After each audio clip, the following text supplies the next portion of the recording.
মায়ার পিছনে তোমাকে জেনেছি কাটি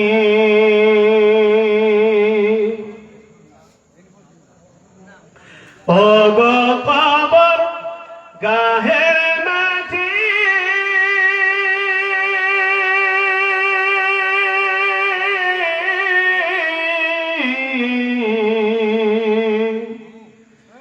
দুনিয়ার সব মায়ার পিছনে তোমাকে জেনেছি কাটি কিন্তু যেদিন ডাক পড়িবে মোরে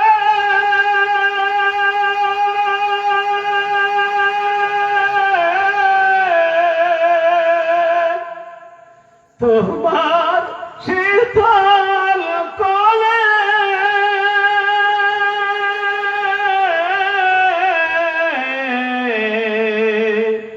ঘুমায়ে পড়িব তোমারি বক্ষে সারা জীবনের মায়া ভুলে ও গো কবর গাহের মাঝি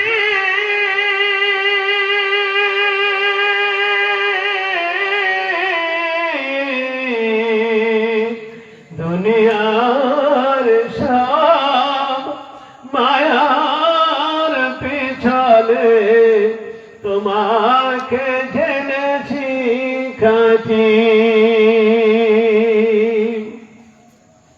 রবে না সেদিন পিতার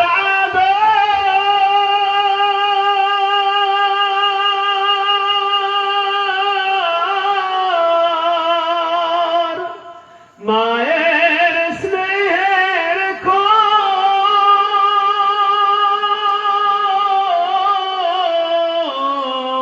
কোল পুত্র স্বজন সহানুভূতি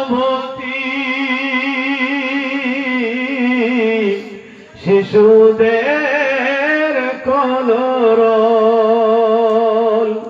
ও গো কবর গাহের মাঝি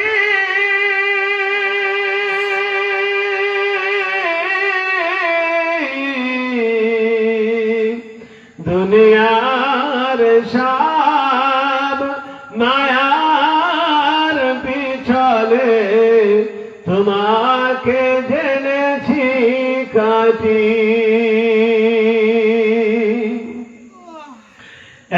একটি সকাল একটি বিকাল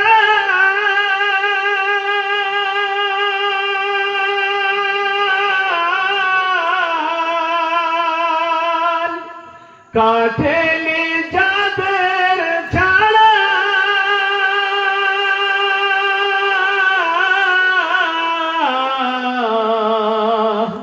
ভাবিতে পারিনি কোন দিন পর হয়ে যাবে তারা ও গো কবর গাহের মাঝি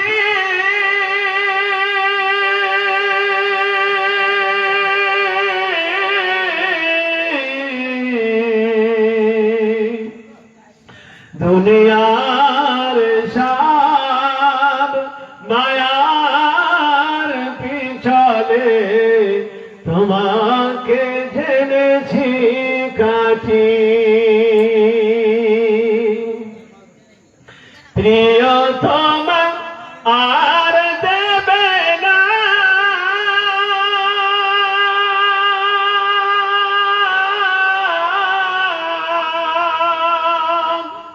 এ মুখে সোহাগ মাখা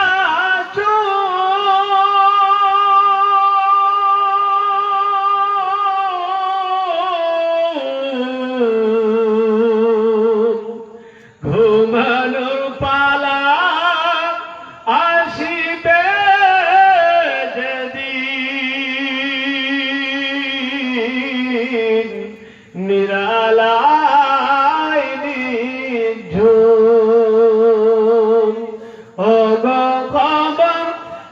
বিরহের মাঝে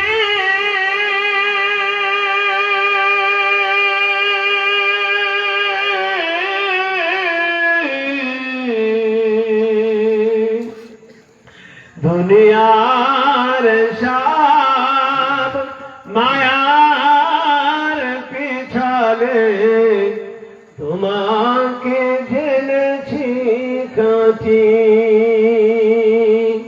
তোমাকে জেনেছি কাটি। নারে তাকবীর, মাশাআল্লাহ, আলহামদুলিল্লাহ।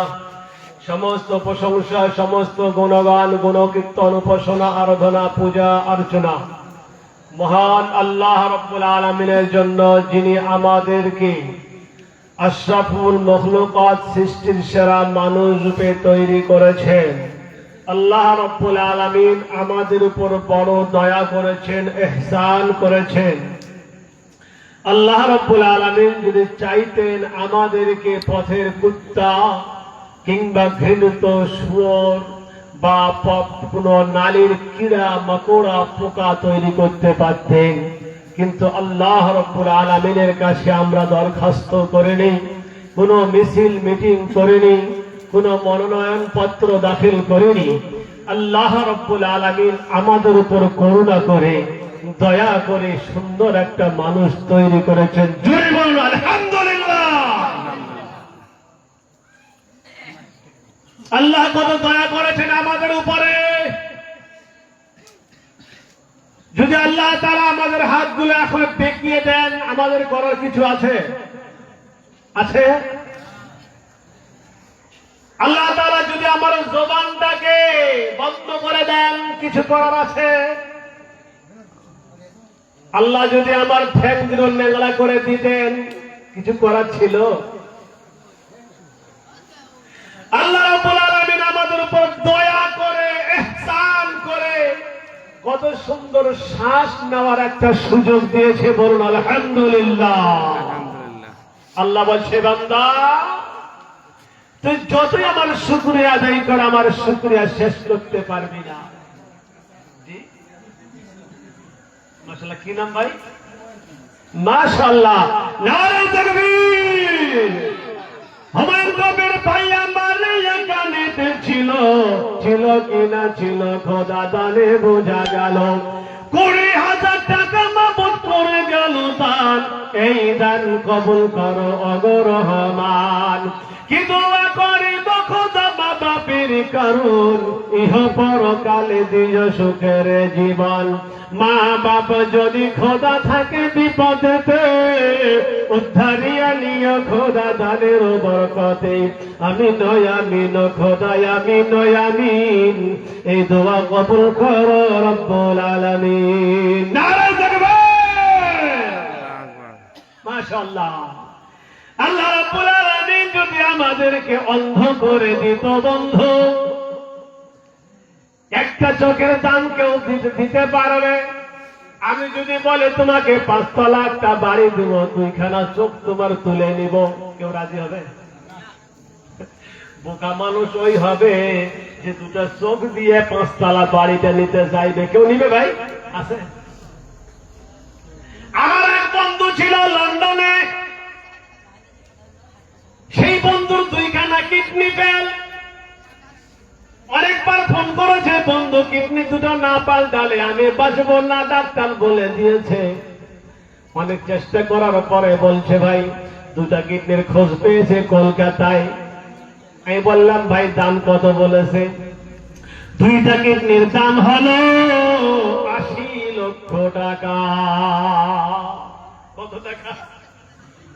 আমার আপনার কিডনি সবার আছে কি নাই? জমি বিক্রি করে কিডনি লাগিয়েছেন? কি বিক্রি করে কিডনি লাগিয়েছেন? কিছু বিক্রি করেছি? ও ওরে মুসলমান, খোদার কুদরত যদি একবার খেয়াল করা হয়, আল্লাহ বলছেন ওয়া ইন তাউদ্দু নি'মাতাল্লাহি লা তুহসুহা। আমার নিয়ামতকে তোমরা যদি বন্দী করতে লাগো, লা তুহসুহা, তোমরা হিসাব করিতে পারিবে না। কম্পিউটার পারবে? আমি খালি খোদার কুদরত বলছি, কিন্তু এখনো কিছুই ওয়াজ শুরু করিনি। থাকবেন তো নাকি? যারা থাকার তারা থাকবে, যারা থাকার না চলে যাবে। আল্লাহ দেখুন আমাদেরকে কত সুন্দর দাঁত দিয়েছে। দাঁত দেয় না? দাঁত কার কার দাঁত নাই? দাঁত পাইলে আল্লাহ দাঁত দেয় না কেউ আছে এরকম? সবারই আল্লাহ দাঁত দিয়েছে। দাঁতের উপর একটা জিনিস, তার নাম ঠোঁট। কি বলে? ঠোঁটের পিঠে মোষ আছে না? সপ্তাহে একদিন গেলে মোষ বড় হয়ে যায়। মোষ কেটে দেয় কাঁচি দিয়ে কত আরামসে।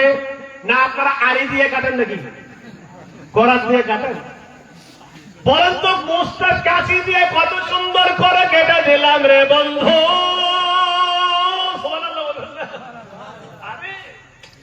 আল্লাহর নিয়ামত খালি শুনুন আর খালি আল্লাহ শুকরিয়া আদায় করুন। এই সুন্দর করে মোষখানা কাটা হলো। আচ্ছা, আল্লাহ যদি এই মোষটাকে দাঁতের মোষের মতন দাঁতটা বড় করে দিত, বলুন কেমন করে কাটতেন বন্ধু? কোনদিন কারো মোষের মতন দাঁত বেড়েছে নাকি? নতুন কারো দাঁত বেরিয়েছে মোষের মতন? না। আল্লাহ বলছে, যদি আমি স্বপ্ন দাঁতটাকে মোষের মতন বড় করে দেই, মানুষ পেরেশান হয়ে যাবে। এ তো সামান্য কাঁচি দিয়ে কাটবে না, তখন তো ক্যালেন্ডার মেশিন লাগাতে হবে। ঠিক কিনা বলুন? সবার কাছে পয়সা নাই ক্যালেন্ডার মেশিন কিনার, তাহলে দাঁত বড় হতে হতে মাটি থেকে যাবে হাতির মতো।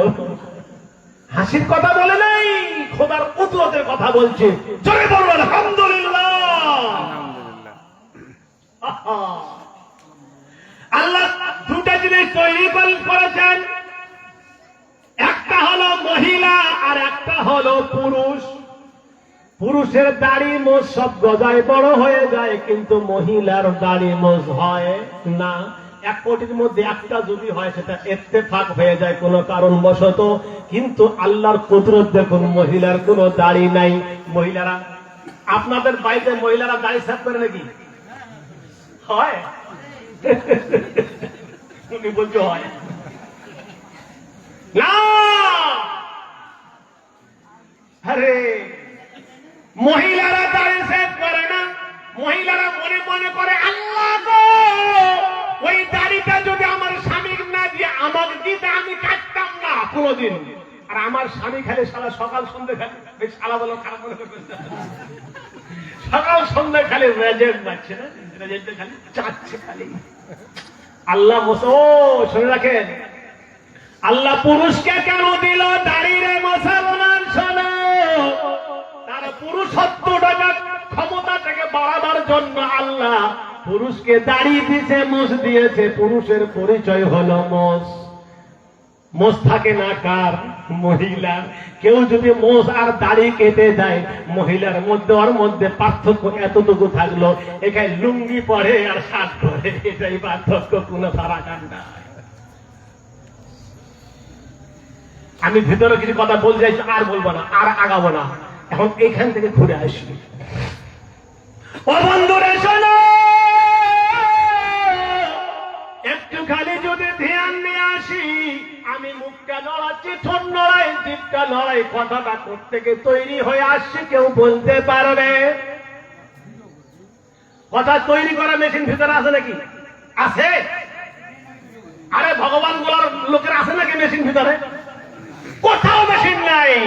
কি খোদার কুদরত দেখুন, মাথার সঙ্গে একটা কি সংযোগ আছে ব্রেনের সঙ্গে।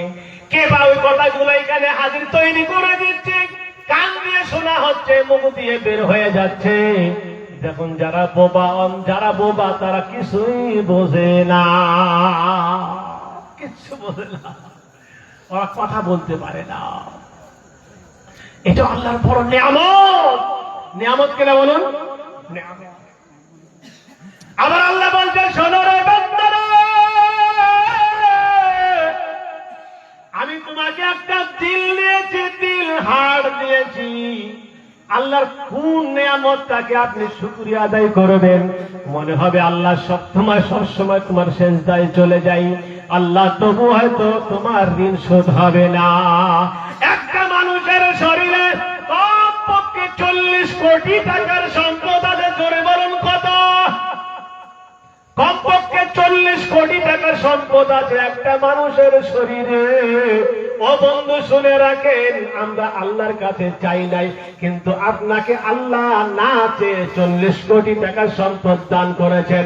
আমার মুখ্য ভাষা পরিভাষা, মুখ্য কথা বলার উদ্দেশ্য হলো যে আমরা সর্বসময় আল্লাহর কাছে শুকরিয়া আদায় করে জোরে বলুন আলহামদুলিল্লাহ। আলহামদুলিল্লাহ।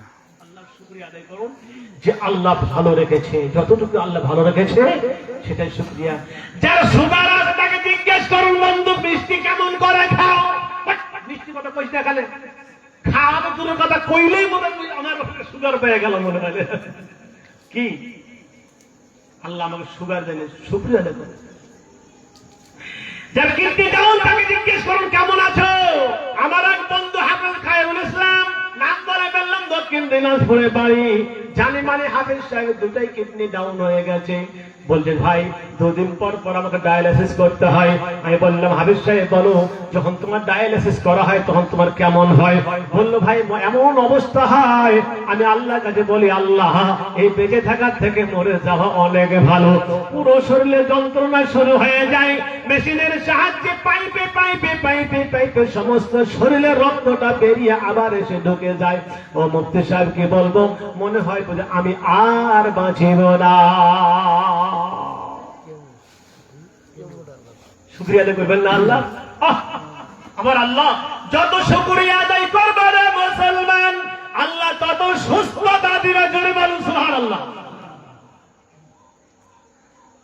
আপনার হাতটা এরকম বেঁকে নাই, আপনি সুন্দরভাবে তুলছেন, খাচ্ছেন, আবার এত টেম্পার খেতে খেতে হাত দিয়ে এমন টেম্পার বেড়ে থাকা মানুষদের ঘুষিও মারছেন। এই কান থেকে এই প্রোডাক্টটা কোন কোম্পানির প্রোডাক্ট জানেন? এই যে মানুষ বলেন, এটা কি বোতল নয় পানি, এতে নাম লেখা আছে কি গো, বেসারি নাকি বিসারি লেখা আছে। এটা একটা কোম্পানি, তাই নয়? মানুষ কোন কোম্পানি তৈরি হয়েছে? এই মাইকটা, এই মাইক্রোফোনটা আহুজা কোম্পানি তৈরি হয়েছে। বিভিন্ন সব যত প্রোডাক্ট, সমস্ত প্রোডাক্টের শরীরের নাম লেখা আছে, কোন কোম্পানির মাল আছে কি না? কম বেশি থাকে। আমি বক্তা শুরু করিনি কিন্তু ভাই, কমিটির ভাইরা অসুবিধা হচ্ছে কি? খালি আইনো গাইনো চিল্লিয়ে গেলে হবে না, কাজের কথা বলতে হবে। আমি এখানে এসেছি অনেক রাস্তা অতিক্রম করে, কাজের কথা বলে যাবো ইনশাআল্লাহ। আপনারা শুনবেন তো? হ্যাঁ হ্যাঁ। জলসা শুনেছেন বহু, এরকম জলসা হয়তো এটা একটা অন্য ধরনের জলসা।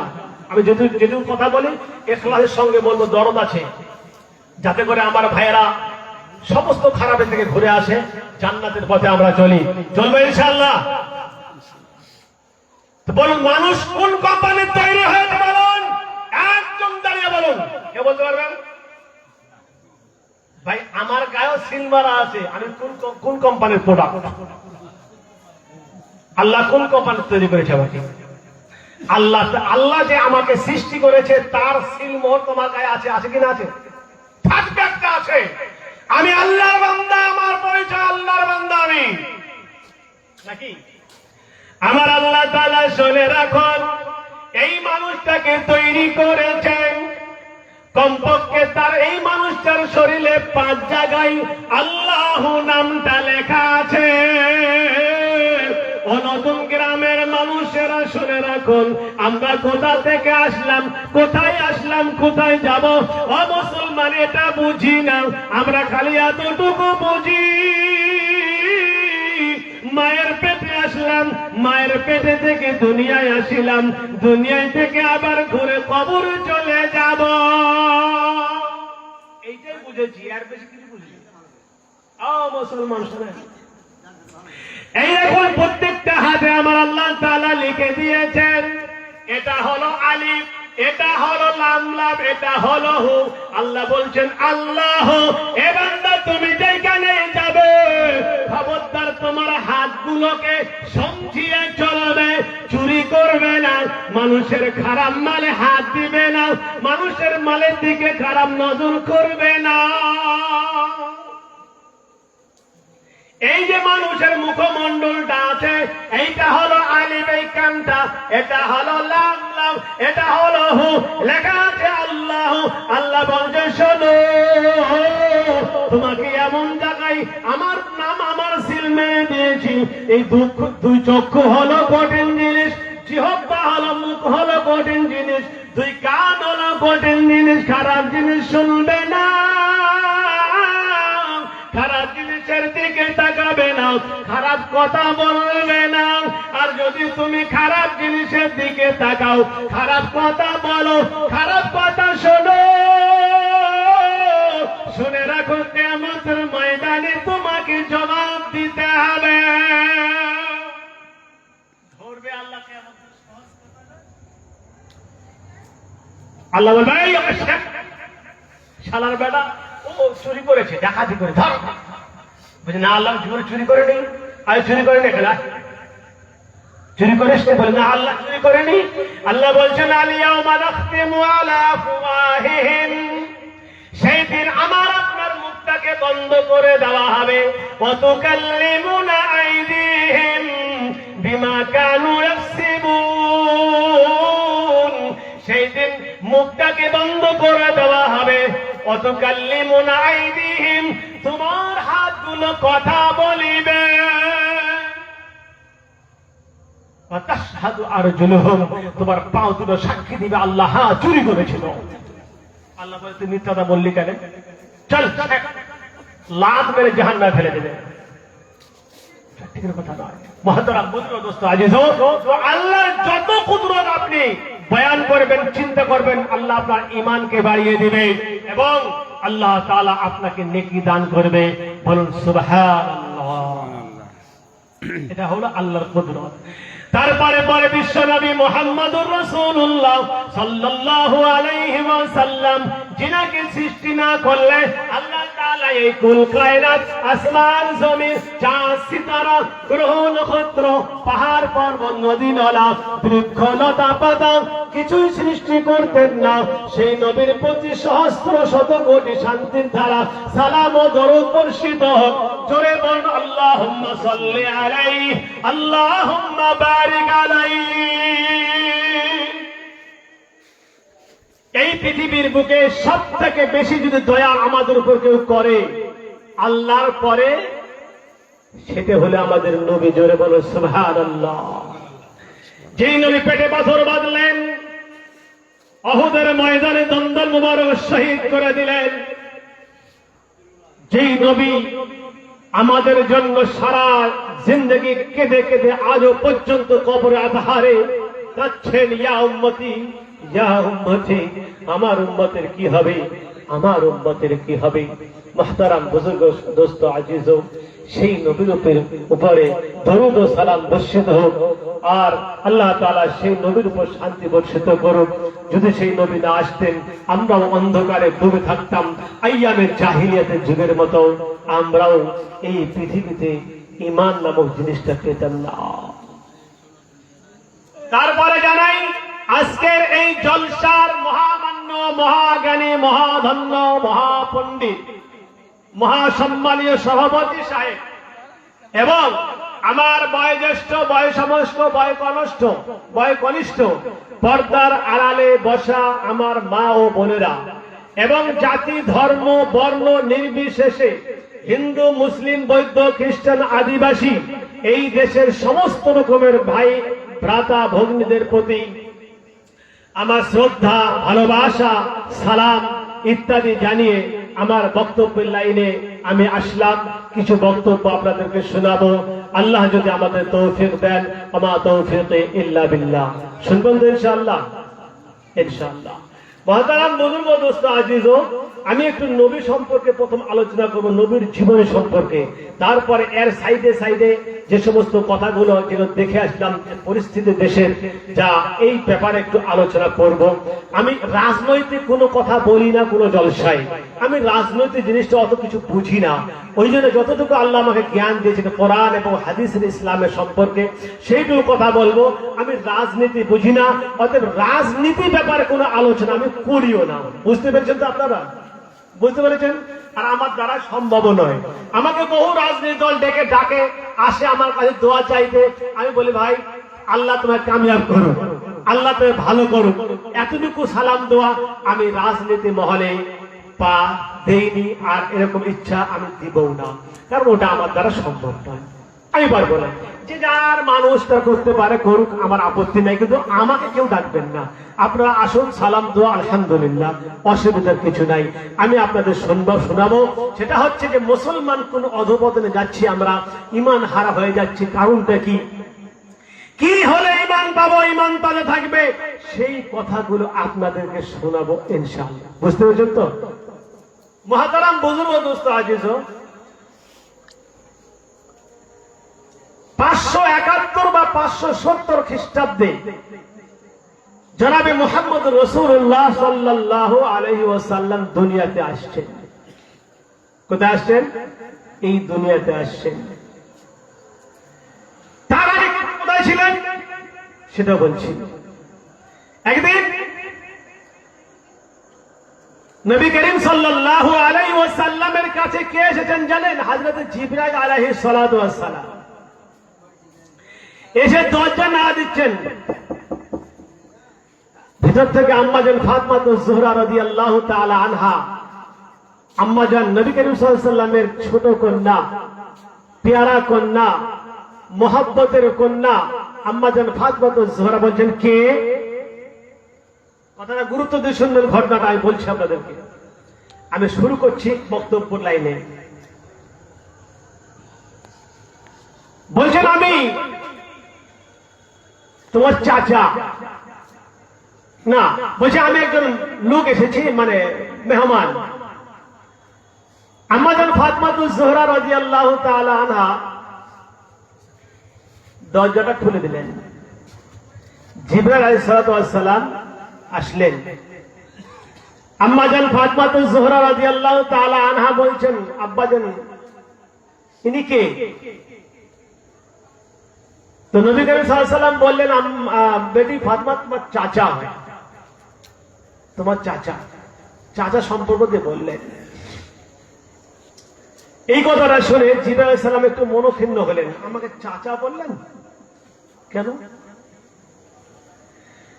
হযরত জিবরাইল আলাইহিস সালাতু ওয়াস সালাম বললেন, ইয়া রাসূলুল্লাহ, ইয়া হাবিবাল্লাহ, হুজুর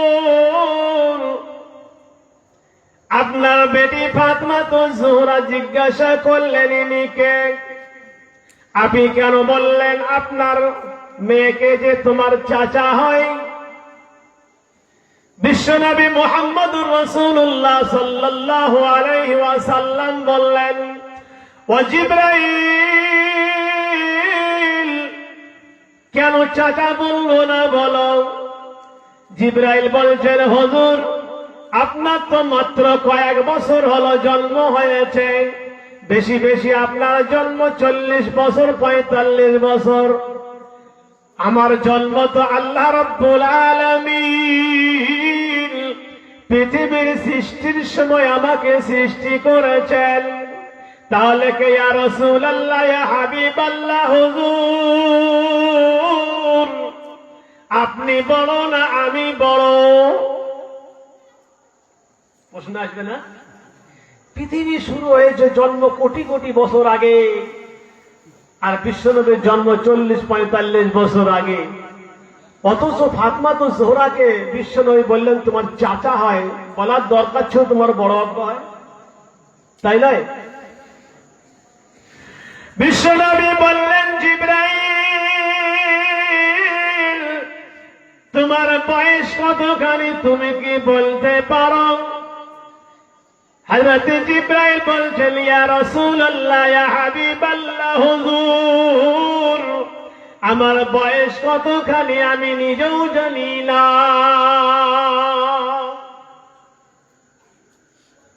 আমার বয়স কত আমি নিজেও জানি না। বিষ্ণু বললেন, বলো না তোমার বয়স কত হতে পারে? হযরত জিবরাইল আমিন আলাইহিস সালাতু ওয়াস সালাম চটকে দাঁড়িয়ে বললেন, ইয়া রাসূলুল্লাহ, ইয়া হাবিবাল্লাহ, হুজুর মাত্র কয়েক বছর বয়স আপনার, আমাকে আপনি জিজ্ঞেস করেন আমার বয়স কত। তবে যখন জিজ্ঞেস করা ফেললেন হুজুর ইয়া রাসূলুল্লাহ ইয়া হাবিবাল্লাহ হুজুর, তাহলে আপনাকে বলতেই হয় কিছু কথা। ইয়া রাসূলুল্লাহ ইয়া হাবিবাল্লাহ হুজুর, শুনে রাখেন, যখন পৃথিবী তৈরি করেছিল আল্লাহ তাআলা, তারপরে আমাকে সৃষ্টি করেছিলেন। আমার নাম হলো জিবরাইল। সমস্ত ফেরেশতার থেকে বড় ফেরেশতা আল্লাহ তাআলা আমাকে তৈরি করে পৃথিবীতে পাঠিয়েছেন। ইয়া হাবিবাল্লাহ ইয়া রাসূলুল্লাহ হুজুর, আমি নিজেও জানি না আমার বয়স কতখানি, কিন্তু একটা আপনাকে আন্দাজা দিয়ে দিব। আমাকে আল্লাহ রাব্বুল আলামিন যখন সৃষ্টি করলেন, আমি একজন সব থেকে মুকাররব বড় ফেরেশতা। আমি একটা জিনিস দেখতে পেতাম, একটা তারা পূর্ব আকাশে উঠত আর পশ্চিম আকাশে ডুবত। ওই তারাটা যখন পূর্ব আকাশে উঠিত, পূর্ব আকাশ থেকে পশ্চিম আকাশে ডুবিতে ৭০,০০০ বছর টাইম লাগিত। ইয়া রাসূলুল্লাহ ইয়া হাবিবাল্লাহ হুজুর, ওই তারাটাকে আমি একবার নয় দুইবার নয়, আমার এই পর্যন্ত আমি কমপক্ষে তারাটাকে ৭০ বার উঠিতে আর ৭০ বার ডুবিতে দেখেছি। নারে তাকবীর! কতবার? ওই তারাটাকে ৭০,০০০ বার উঠতে আর ৭০,০০০ বার ডুবতে দেখেছি। ইয়া রাসূলুল্লাহ, তাহলে আর ওই তারাটা একবার উঠে একবার ডুবতে ৭০,০০০ বছর টাইম লাগতো। এবার আপনি হিসাব করুন আমার বয়স কত। আমি এরপর আর জানি না। বিশ্বনবী মুস্কি হাসি দিয়ে বললেন, জিবরাইল, এইবার তুমি একটা আমাকে কথা তুমি বলো, ওই তারাটাকে তুমি কি আর দেখতে পাও? জিবরাইল হতবাক হয়ে বলছেন, ইয়া রাসূলুল্লাহ ইয়া হাবিবাল্লাহ হুজুর, খোদার কসম করে বলি, যেই পাক রব্বুল আলামিন আপনাকে সৃষ্টি করেছেন, আমাকে সৃষ্টি করেছেন, পুরো কুল কায়নাতকে সৃষ্টি করেছেন, কিছু বছর হয়ে গেল হুজুর, ওই তারাটাকে আমি আর দেখতে পাই না।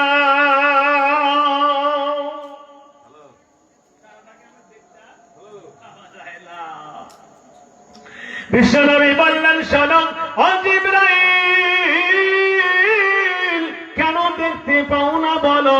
বলতে লাগলেন, ইয়া রাসূলুল্লাহ, তার কারণ আমার আল্লাহ জানে, আমি জিজ্ঞাসাও করিনি কেন দেখা যায় না।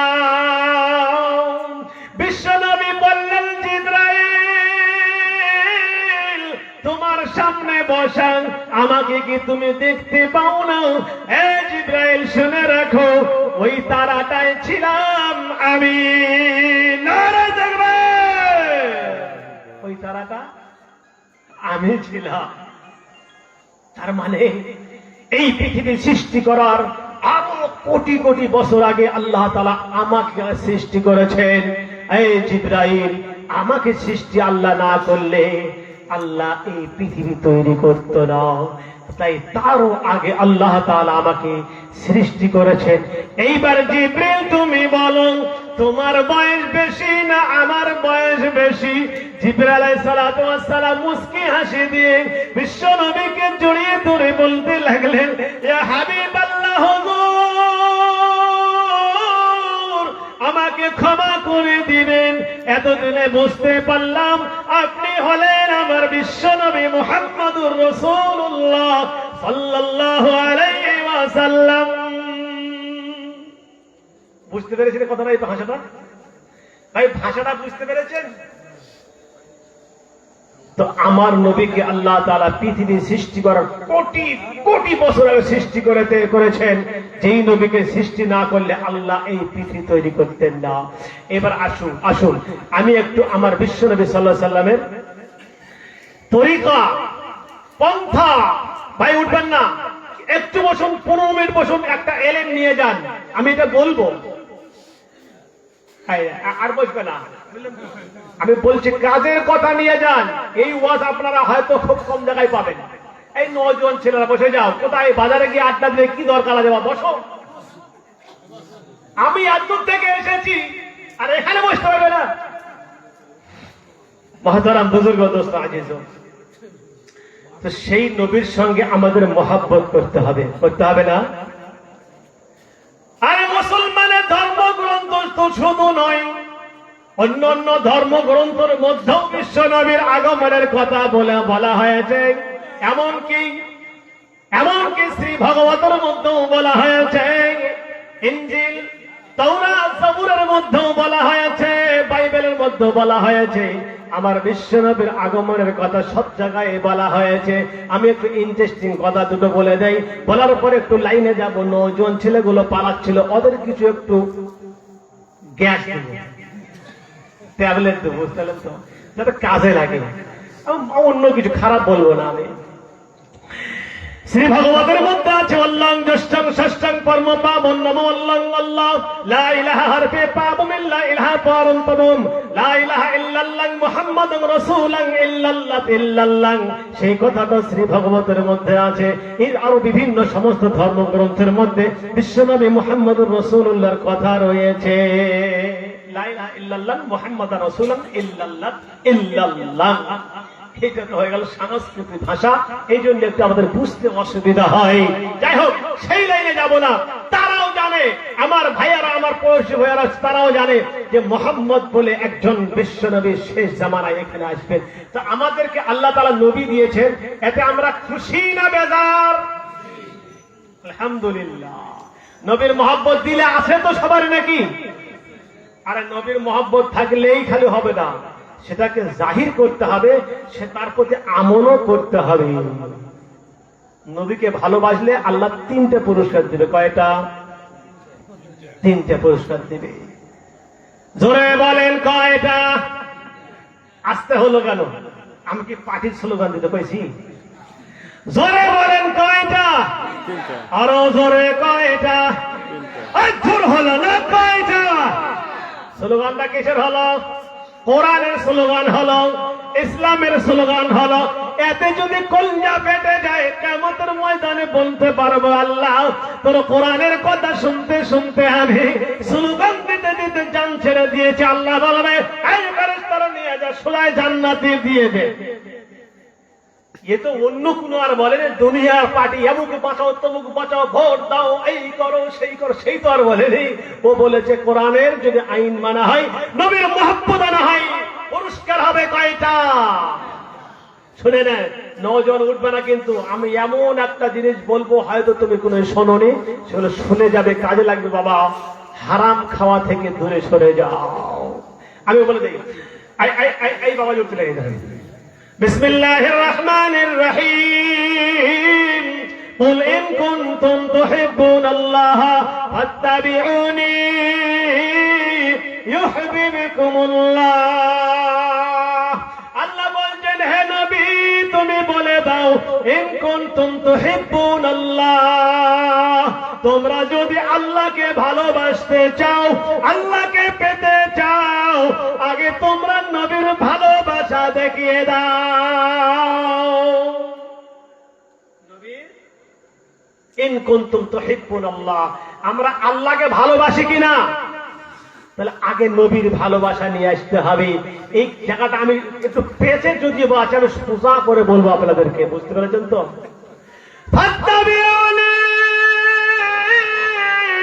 তোমরা নবীর অনুসরণ করো, তাহলে 1 নম্বর পুরস্কার শুনে নেন, ইউহিব্বুকুমুল্লাহ, আল্লাহ তোমাদেরকে ভালোবাসিবে।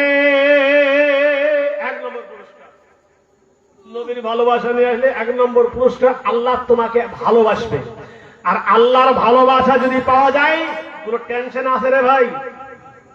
আমাদের পশ্চিম বাংলার মুখ্যমন্ত্রী, মাননীয় মুখ্যমন্ত্রী যদি ডেকে বলে, আব্দুল সাত্তার শোন, তোর কোনো টেনশন নাই, তোকে আমি এক সুন্দর সুন্দর গাছ দিচ্ছি 4খানা, লাল বাতি দিচ্ছি 2খানা, লাল বাতির গাছ 2খানা, তোর বাড়িটা সুন্দর করে দিব, তোর যা কিছু হবে তোর পাশে দাঁড়িয়ে আছে, তোর টেনশন নাই। খুশি হবে না বেজার হবে? খুশি হবে না? এ তো সামান্য একটা মুখ্যমন্ত্রী যদি বলে ফুলে ফেপে একবারে সেই হয়ে যাবে। ওই কেমনে মুখ্যমন্ত্রী লোক আমি বলবে না, তার ধার পাশে যাওয়া যাবে না। যে মুখ্যমন্ত্রী, প্রধানমন্ত্রী, রাষ্ট্রপতি, তার রাষ্ট্রপতি যিনি সৃষ্টিকর্তা, তিনি যদি ভালো আমাদেরকে বাসেন তাহলে আমাদের গর্ব করার দরকার কিনা বলো। কিন্তু তার আগে নবীর ভালোবাসা নিয়ে আসতে। নবীর ভালোবাসা কি সেটা বলছি একটুখানি। আল্লাহ বলছেন ইউহিব্বুকুমুল্লাহ, আল্লাহ তোমাদেরকে ভালোবাসিবে। তারপর আল্লাহ বলছেন দ্বিতীয় পুরস্কার, ওয়াগফির লাকুম যুনুবাকুম, তোমাদের গুনাহগুলোকে আল্লাহ মাফ করে দিবে। এতদিন চুরি করলাম, এতদিন সুদ খেলাম, ভণ্ডামি করলাম, বেঈমানি করলাম, জিনা করলাম, ব্যভিচারী করলাম, আর যদি সব তওবা করে দিয়ে মুসলমান একবার খালি রাসূলের মহব্বত ভালোবাসায় পড়ে যায়, আল্লাহ বলছে এক নম্বর আল্লাহ বলছেন তোমাকে ভালোবাসিব। দুই নম্বর আল্লাহ বলছেন শোনো তোর যত গুনাহ সব মাফ করে দেব। তিন নম্বর আল্লাহ বলছেন শোনো আল্লাহু গফুরুর রহিম, আল্লাহ মাফ করনে ওয়ালা দয়াবান, তোমার উপর আল্লাহ তার দয়া করুণা করবে। এটা বিশাল বড় একটা সৌভাগ্যবান বান্দারের কপালে জুটবে, সবার কপালে জুটবে না। তার রাসূলের মহব্বতটা কি হুজুর একটু বলে দেন।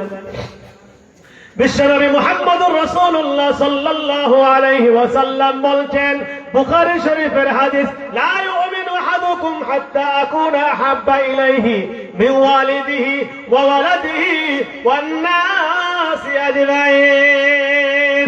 হে মানুষ শুনে রাখো, ততক্ষণ পর্যন্ত তোমরা মুকাম্মাল পরিপূর্ণ উম্মত হতে পারবে না যতক্ষণ পর্যন্ত তোমরা তোমার আত্মীয় স্বজন, পিতা মাতা এবং পৃথিবীর সমস্ত মানুষের থেকে বেশি মহব্বত ভালোবাসো আমাকে করতে পারবে না, ততক্ষণ পর্যন্ত তুমি কামিয়াব হতে পারবে না।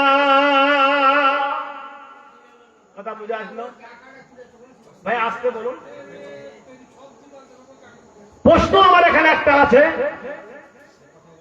ছেলেরা দাঁড়িয়ে বলছে হুজুর আমি তো নবীকে কোনোদিন দেখি নাই, নবীকে নবীর কথা কানে শুনেছি, চোখে দেখি নাই, অনুভব করতে পারি না কেমন ছিলেন আমার নবী।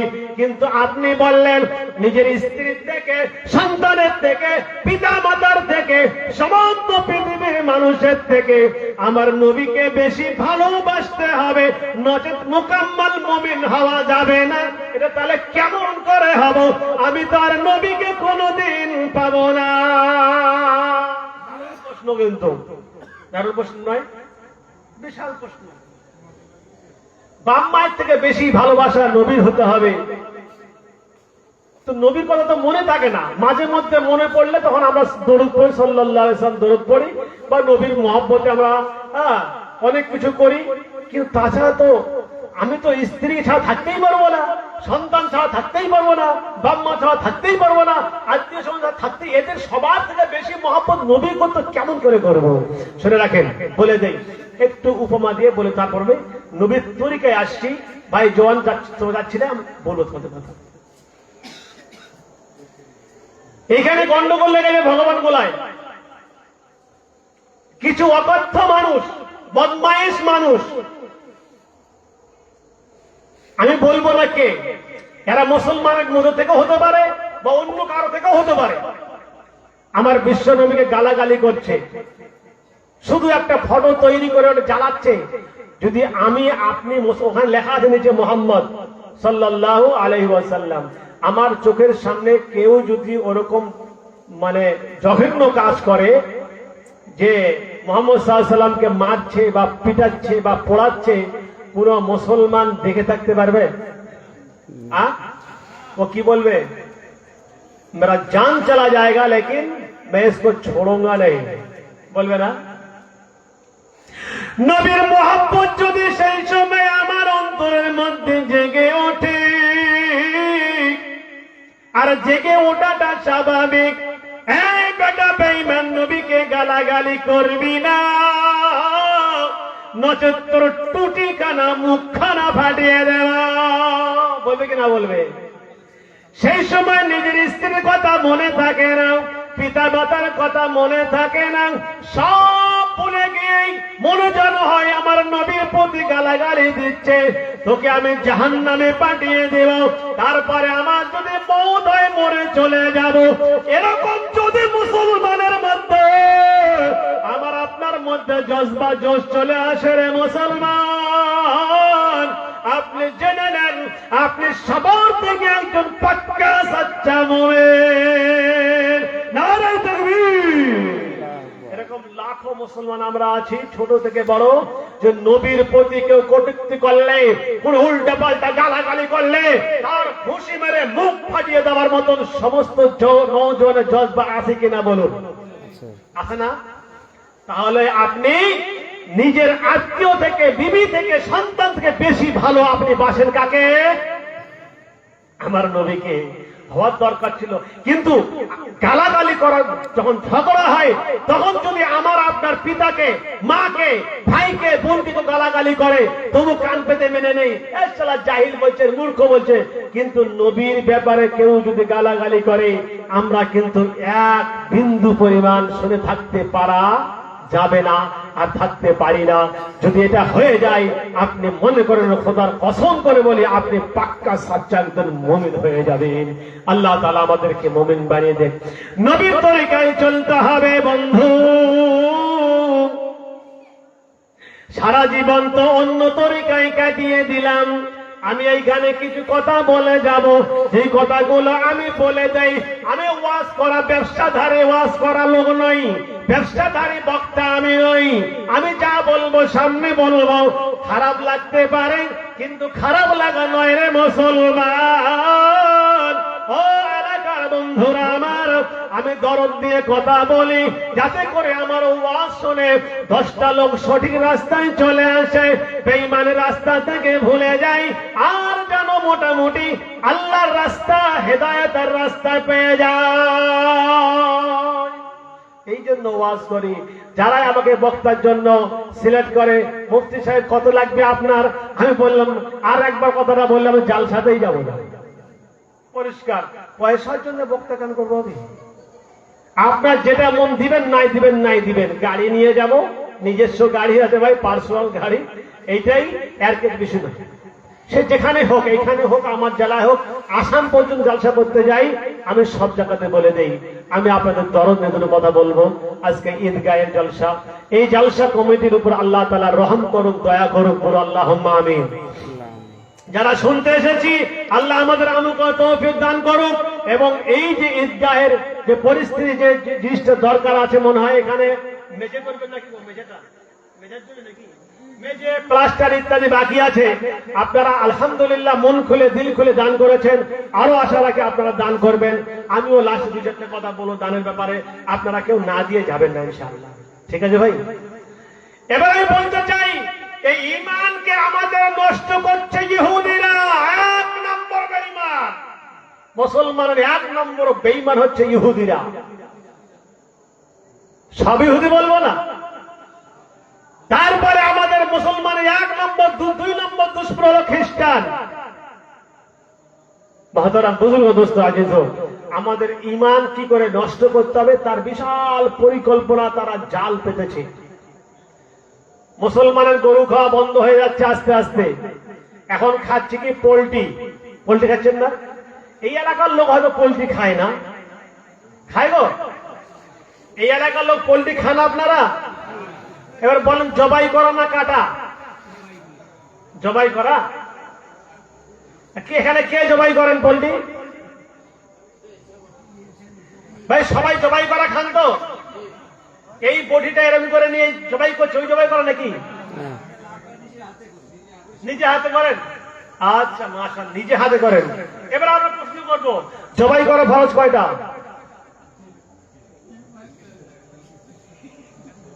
বলেন। এইটা জানা নাই, ফরজ জানা নাই মুসলমানের, ফরজ জানা নাই রে মুসলমান। জবাইটা যদি ঠিক না হয়, ওই জানোয়ারের গোশত খাওয়া আর আপনার হলো মরা জানোয়ারের গোশত খাওয়া বরাবর হয়ে যাবে। আল্লাহ বলছে চারটা জিনিস তোমাদের জন্য হারাম করা হয়েছে। এই নওজোয়ান এক পা এখান থেকে যাবে না। এইবার ওয়াজ করা শুরু করেছি, টাইমটা যেন বরবাদ তোমাদের না হয়। আল্লাহ বলছে শোনো, إنما حرم عليكم الميتة والدم ولحم الخنزير وما أهل به لغير الله। তোমাদের জন্য চারটা জিনিস হারাম করা হয়েছে। খালি জালসায় আসের হই হই টই টই করে কেজি কেজি বাদাম কিনে ছিলতে ছিলতে গল্প করতে করতে খেতে খেতে চলে গেল। এই ওয়াজ আমি কোথাও করেছি, পরিষ্কার কথা। এখানে বসে স্লোগান দিয়ে শিখিয়ে যেন কানে বাজে সারা জিন্দেগি, তবে সেই জিনিসটা কাজে লাগবে। ওয়াজ মানে হচ্ছে, আজকাল ওয়াজ মানে ফ্যাশন হয়ে গেছে। ফ্যাশন ফ্যাশন বলুন তো আপনারা ভালো বলেন। ওয়াজ মানে ফ্যাশন, এই করতে হয়, এই কুটুম ডাকতে হয়, এই যত গোষ্ঠী আর সব গোষ্ঠীকে ডাক, মেয়েকে ডাক, বোনকে ডাক, ভাইকে ডাক, শ্বশুর শাশুড়ি ডাক, আর 14 গোষ্ঠীকে সবগুলো ডাক, ডেকে সারা 10 কেজি গরুর গোস্ত, 5 কিলো পোল্ট্রির গোস্ত আর 2 কিলো মাছ রান্না কর, খেয়ে দে সব চক। চালসা যাবি না? চলো। চালসা এসে আস্তে আস্তে হারিয়ে শেষ। দুটো বুড়ো ছিল, বুড়োদের বসেছে, বাকি সবগুলো এদিক সে মেলায় টেলায় সব শেষ। কি জলসা চললো? সেই জলসা হলো আমার নানার বাড়ি। কি জলসা হলো? সেই জলসা হলো। কি জলসা? সেইটা কি বলে? সেই মাইক বাজছিল জোরে জোরে। বক্তা কি ছিল গো? এই মেলায় বক্তা ছিল, অত বলা যাবে না। জলসার কিছুই বুঝলো না, দেখে তোমার লাভ হলো। শোনেন, জবাই করা ফরজ কয়টা? সাধারণ মানুষ দূরের কথা, মৌলবীরাও ভুলে গেছে। আমি মৌলবীদের অপমান করছি না, মৌলবীরাও এখান থেকে সরে গেছে। জবাই করার ফরজ আছে, জবাই করার ফরজ আছে না নাই? আছে, আছে, ফরজ আছে, কিন্তু কোথায় আছে? উমরপুরে আছে না বহরমপুরে আছে বলা যাবে না, লাল গলায় না ভগবান গলায় তাও বলা যাবে না। আচ্ছা, আমরা রোজা রাখলাম তো নাকি? কম বেশি সবাই রেখেছি, হ্যাঁ রাখেনি? আমার প্রশ্ন কিন্তু খুব কড়া, রোজার কয়টা ফরজ? কেউ জানে না। 8-10টা হবে নেই গো, না 25-30টা হবে? একজন একটা আল্লাহর বান্দা দাঁড়িয়ে বলো রোজা করা ফরজ। না জেনে যদি নদীতে পাড়ি দেই, ডুববো না ডুববো না? এটাও জানে না।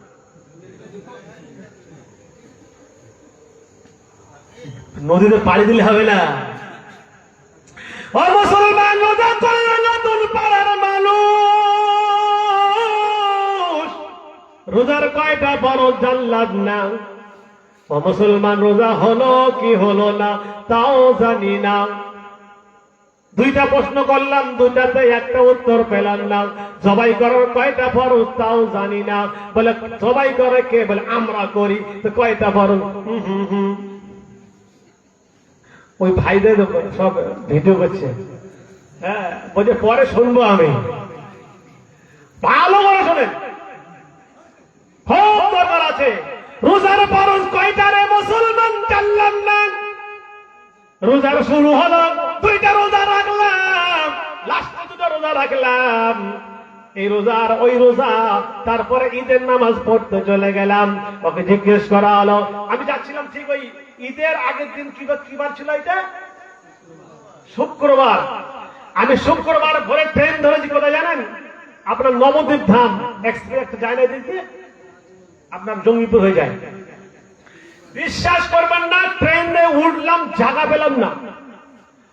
তো সব মুসলিম কথা বলছে, বেশিরভাগটাই মুর্শিদাবাদে। মানে কোনটা যাবে নি? তো কইছে যে আমরা ওই কেউ আজিমগঞ্জ যাবো, আর কেউ যাবো নিমতিতায়, কেউ যাবো জঙ্গিপুরে। আচ্ছা জি, তো আমাকে বলছে আপনি কোনটা যাবেন? আমি মালদা যাবো জি, মালদা থেকে আমার বালুরঘাট বাড়ি আমার। আচ্ছা আচ্ছা, ঈদের নামাজ পড়তে আসবে, ট্রেনে জায়গা নাই। তাই বলে কোথেকে আসলে তোমরা? চেন্নাই থেকে। চেন্নাই থেকে আসলো, ট্রেনে জায়গা নাই। আমার মুখে গুটকে খালি ওঠে। আজকাল একটা কি ফ্যাশন, এই গুটকে বন্ধ করেন বন্ধু।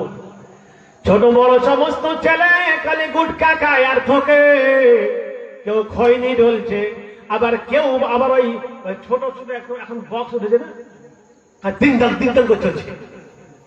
আমি বললাম যে সব মুসলমান, বলে জি তো বাজাচ্ছে কেন জি? বলছে ঈদ আছে না, কালকে ঈদ হবে, ঈদের জন্য বাজাচ্ছে। আরে ঈদ হবে, রোজা আছো? আমার কথা কেউ শোনে না। ঈদের নামাজ পড়তে আসবে, বাজাতে বাজাতে আসছে, গান করতে করতে আসছে রে মুসলমান। ঈদটা কেন হবে তাও জানে না, ঈদের নামাজ পড়তে হবে, চাই দুনিয়া জাহান্নামে চলে যাক, দেখার দরকার নাই। ও মুসলমান শুনে রাখেন, আমাদের ফরজ গুলো আগে জানতে হবে। ফরজ না জানলে কোনো রাস্তা পাওয়া যাবে না, কবুল হতেও পারে নাও হতে পারে। এবার প্রথম আপনাদেরকে বলে দেই, রোজার ফরজ কয়টা? তিনটা। হ্যাঁ, তিনটে বলতে পারো? কি কি কি বলো? হ্যাঁ, তুমি মৌলবি জি? মৌলবি নয় তা বকো না, চুপ করে থাকো। রোজার ফরজ একটা, কয়টা? মারাত্মক প্রশ্ন, ঘাম বেড়ে যাবে মৌলবি পর্যন্ত। বুঝতে পেরেছেন? রোজা ফরজ করা বললাম, জোরে বলুন কয়টা? আরে আওয়াজ বাড়ায় না কেন? খাওয়া দাওয়া কমেছে নাকি? ভাই টিকিট দেন এদেরকে? হয়ে গেছে খাওয়া দাওয়া? হয়ে গেছে জি। হ্যাঁ, তা আওয়াজ বেরোচ্ছে না? আওয়াজ কেন বেরোচ্ছে না জি? রোজার ফরজ কয়টা? চিল্লাতে হবে কিন্তু কই দিচ্ছি আমি। কেন চিল্লা করাচ্ছি? যে যেন মনে থাকে। রোজার ফরজ কয়টা? আরে জোরে কয়টা? জোর হলো না কয়টা? রোজার ফরজ হলো একটা। এটা মনে রাখবেন সারা জিন্দেগি মরণ পর্যন্ত। নতুন পাড়ার মানুষ কোন মুফতি মুহাদ্দিসকে দিয়ে ফতোয়া নিয়ে নেবেন, তারাও ওই হলো কি তার একটা যে ফরজটা, ওটা কি? এ কইছে যে আমার দিমাগ খারাপ করে দিয়েছি। রোজার ফরজ হলো একটা, সবা সাদেক থেকে নিয়ে সূর্য অস্ত যাওয়া পর্যন্ত কোনো কিছু পানাহার না করা এবং সমস্ত খারাপ কাজ থেকে বিরত থাকা, এর নাম হলো রোজা। এটাই হলো একটা ফরজ। জোরে বলুন সুবহানাল্লাহ। মনে থাকবে জি? মনে থাকবে?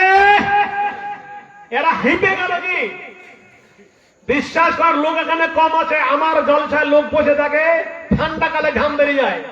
বুঝতে পারলেন তো? তাহলে রোজার ফরজ জীবনে ভুলবো না ইনশাআল্লাহ, বলুন। হ্যাঁ, শোভা সাদেক থেকে নিয়ে সূর্য ডোবা পর্যন্ত কোনো কিছু না খাওয়া, সমস্ত ফাহিশ আর সমস্ত কাজ থেকে, মানে সংযম ইত্যাদি কাজ থেকে বিরত থাকার নাম হলো রোজা। একটাই ফরজ, এটাই একটা ফরজ।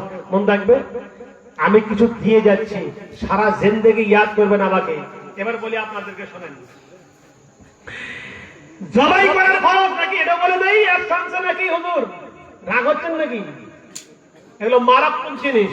আমি সব জায়গাতে বলি, ওয়াজ করার জন্য মৌলবীকে নিয়ে আসবেন, আগে এগুলো শোনা, যেন মৌলবী শোনায় ফরজ কয়টা, সুন্নত কয়টা, মুস্তাহাব কয়টা।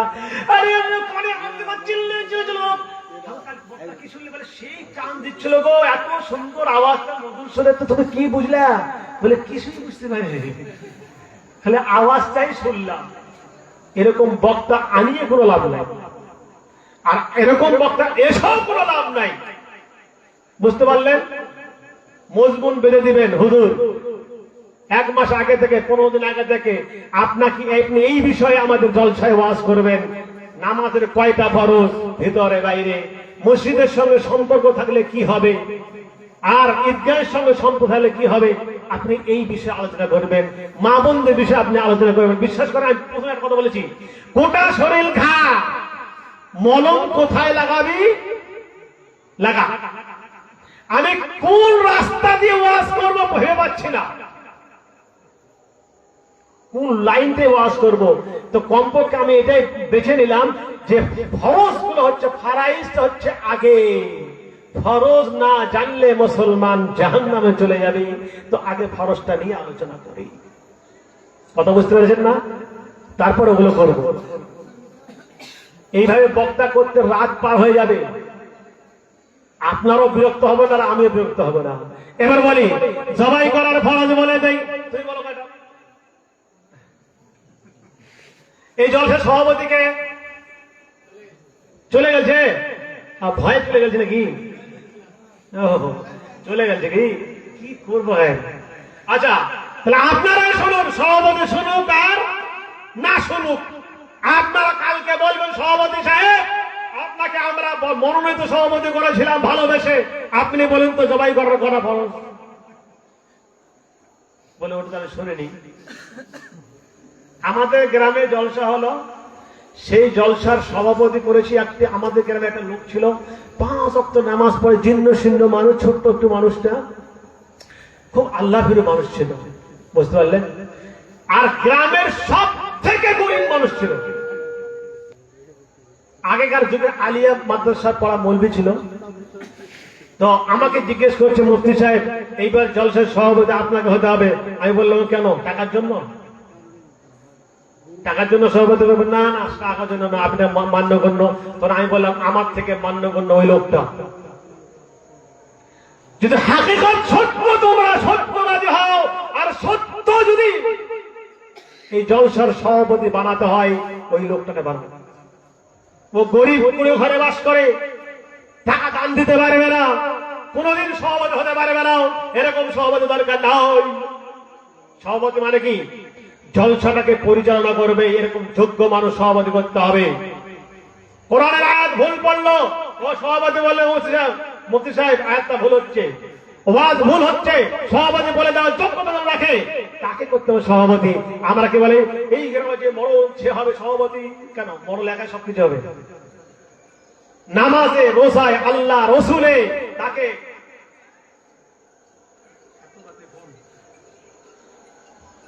দিনদার পরহেজগার হতে হবে সভাপতি। আমি বলিনি তাই বলে যাতে করা যাবে না, এতও করুন, কিন্তু তার দিনদারিটা আগে দেখুন, আমানতদারিটা আগে দেখুন। যে সমস্ত ওয়াজ করতে বক্তারা আসবে তাদের থেকেও যেন বেশি জ্ঞান সভাপতির থাকে, এটা হলো সভাপতি করার উদ্দেশ্য, অন্য কিছু নয়। আর আমাদের উদ্দেশ্য পাল্টে গেছে যে সভাপতি সেই হবে যে বেশি টাকা দিতে পারবে। সভাপতি রাস্তাতে চালাক হয়ে গেছে, কিছুক্ষণ বসার পরে ফুস করে পালিয়ে যায়, বসেন বসেন বলে একটু চা খেয়ে আসে, কি আর আসে না। সভাপতিরও চালাক হয়ে গেছে, এখন ঠিক করছে ওরা। আমি যেটা বলছি আমার ছোট্ট জ্ঞানে। মহতারাম বুজুর্গ উস্তাদ, এবার বলি জবাই করার কটা ফরজ? 3টা। কয়টা? এই ভাই বলছে তাড়াতাড়ি বলেন 3টা কটা দিয়ে আমি পালাবো। পালাবেন?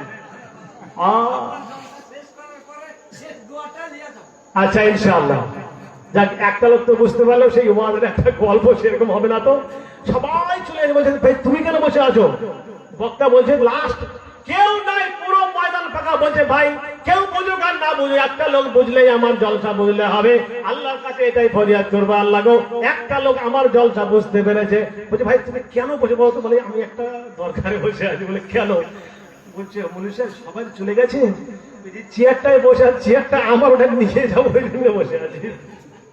এরকম হবে না তো? গল্পটা লম্বা, আমি শর্টে মারলাম। এই চেয়ারটা আমার আপনার নয় তো? দেখেন নিয়ত থেকে পরিষ্কার করে নেই যে না আমি ওয়াজটা শুনবো, সত্যিকারে শুনে আমল করবো, সেই জন্য। জবাই করার ফরজ কয়টা? স্লোগান দিতে হবে। আওয়াজ আছে কিসের? মাশাআল্লাহ। জবাই করার ফরজ কয়টা? জোরে বলুন কয়টা? আরো জোরে কয়টা? জোর হলো না কয়টা?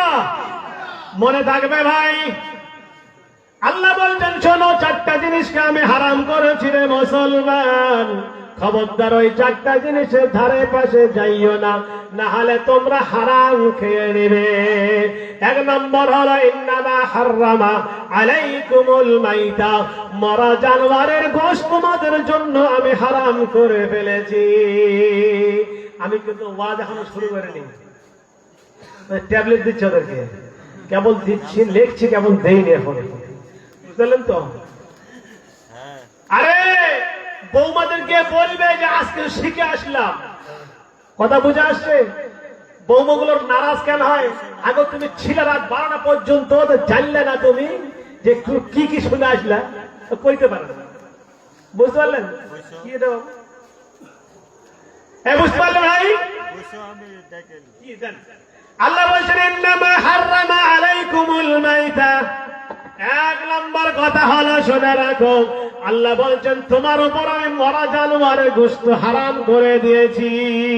ইন্নামা হাররামা আলাইকুমুল মাইতা ওয়াদ-দামা, এবং প্রবাহিত জানোয়ারের রক্তকে হারাম করে দিয়েছি। আইয়ামে জাহিলিয়াতের মানুষ তারা মরা জানোয়ারকে কিছু মনে করত না, সেটাও তারা নিজেকে হালাল মনে করে নিত। মরা জানোয়ারের গোশত পর্যন্ত তারা খেয়ে নিত।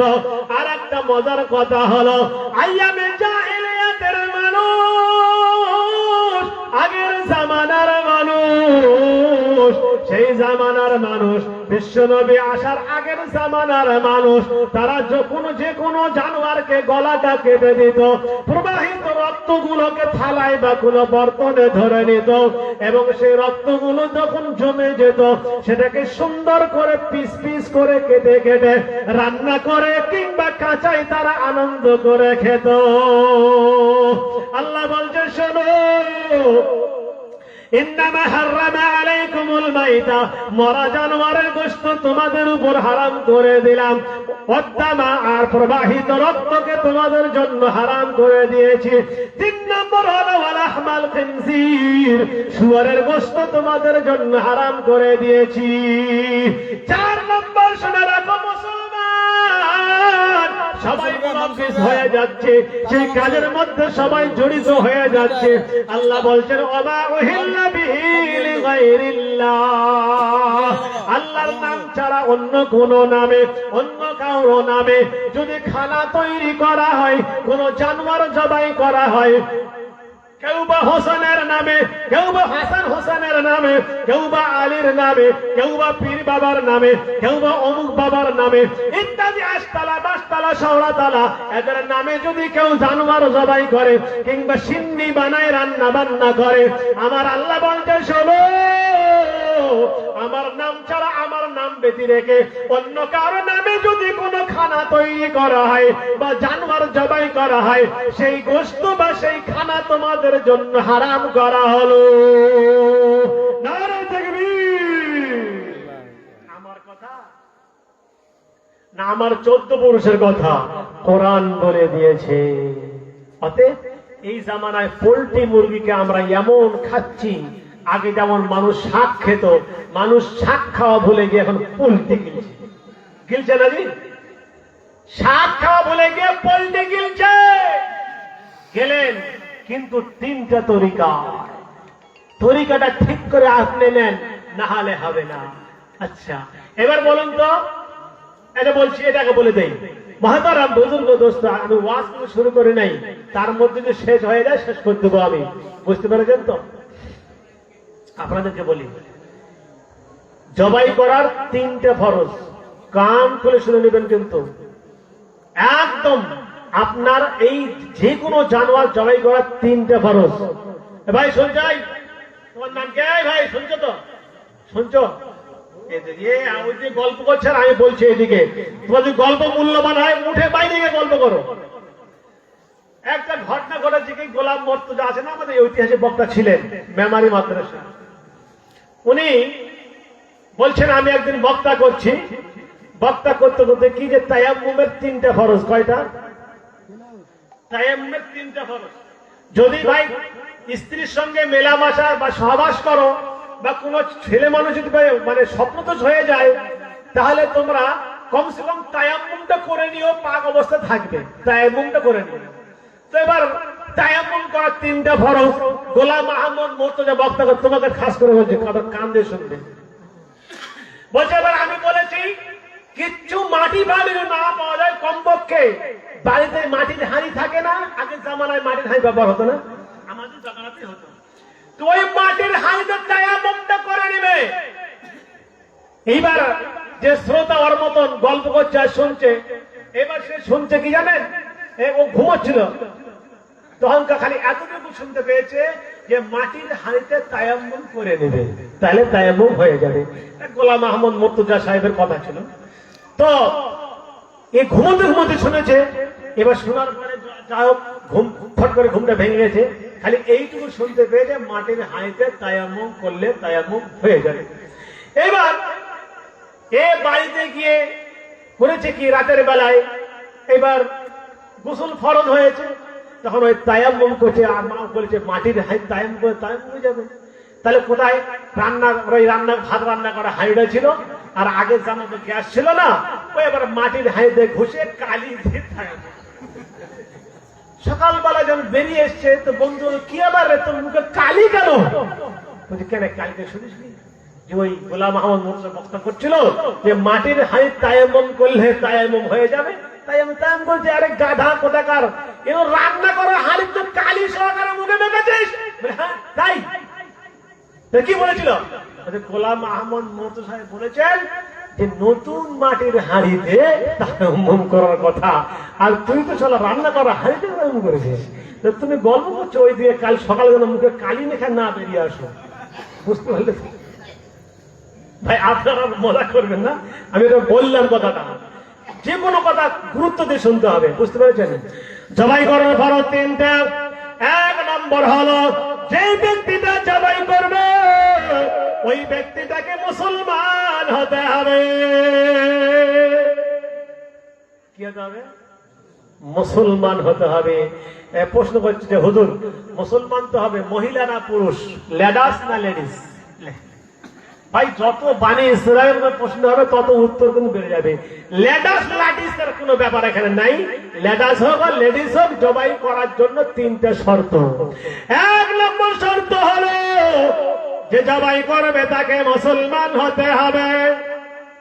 মুসলমান অর্থাৎ ইমানদার হতে হবে, আল্লাহ এবং রাসূলের উপর কমপক্ষে তার ঈমান থাকিতে হবে। দুই নম্বর হলো যেই ব্যক্তি জবাই করবে আল্লাহর নাম নিয়ে জবাই করবে, আল্লাহ ছাড়া অন্য কারো নাম নিয়ে জবাই করলে ফরজ আদায় হবে না, ওই জানোয়ারের গোশত খাওয়া জায়েজ হবে না।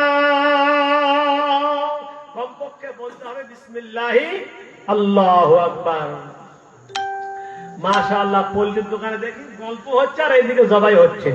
তুই ককলে নিবি? এই বান্নারে পোল্ট্রিটা ছেল জায়েজ হবে তো? বলছে হুজুর আমিও তো মুসলমান ছিলাম না। তুমি যে জবাই করেছো ইহতিমামের সঙ্গে জবাই করনি। এক নম্বর মুসলমান হতে হবে। দুই নম্বর জবাই করনে ওয়ালা কমপক্ষে আল্লাহর নাম নিবে, বিসমিল্লাহি আল্লাহু আকবার এতটুকু নাম তাকে বলতে হবে। তিন নম্বর শুনে রাখো ও মুসলমান, খালি জবাই করলে হবে না, জবাই করার তরিকাটা ভালো করে জানতে হবে। মানুষের বা যে কোনো জানোয়ারের এই যে হলকুমটা আছে, হলকুম, এই হলকুমটা অবশ্যই কাটতে হবে। আর হলকুমের দুই পাশে দুইখানা রক্তের নালী আছে, ওই রক্তের নালী দুটো কাটতে হবে, অর্থাৎ তিনখানা রক কাটতে হবে। একটা রক হলো হলকুম আর দুইটা রক্তের নালী, এই তিনটা কাটা হলো ফরজ। মন থাকবে? বুঝতে পারেননি? এক নম্বর কি হতে হবে? মুসলমান হতে হবে। দুই নম্বর কি হতে হবে? আল্লাহর নাম নিয়ে জবাই করতে হবে। তিন নম্বর এই তিনটা রক কাটতে হবে। শ্বাসনালীর সঙ্গে দুটো রক্ত নালী, এই তিনটা নালী কাটতে হবে। উঠে দাঁড়িয়ে বলছে হুজুর অনেক সময় কাল্লাটা ছুটে চলে যায়, যায় না? না ফেলে কেন দেবেন? ফেলে দিতে হবে, ফেলে দেওয়ার দরকার নাই। কাল্লা যদি অনেক সময় অনিচ্ছাকৃত ছুটিয়ে দেওয়াটা হচ্ছে মাকরুহ বলা হয়েছে, আর অনিচ্ছাকৃত চলে গেছে হালাল, কোনো ব্যাপার নাই। কথা বুঝে আসছে? তাহলে আমি একবার বলবো, আমার সঙ্গে একবার বলবেন তো? এটা বড় একটা ইলমিয়াতের কথা বলে গেলাম। এক নম্বর মুসলমান, জোরে বলুন, এক নম্বর মুসলমান জবাই করতে হবে। দুই নম্বর আল্লাহর নাম নিয়ে জবাই করতে হবে। দুই নম্বর। তিন নম্বর হলো শ্বাসনালী এবং রক্তনালী কাটতে হবে।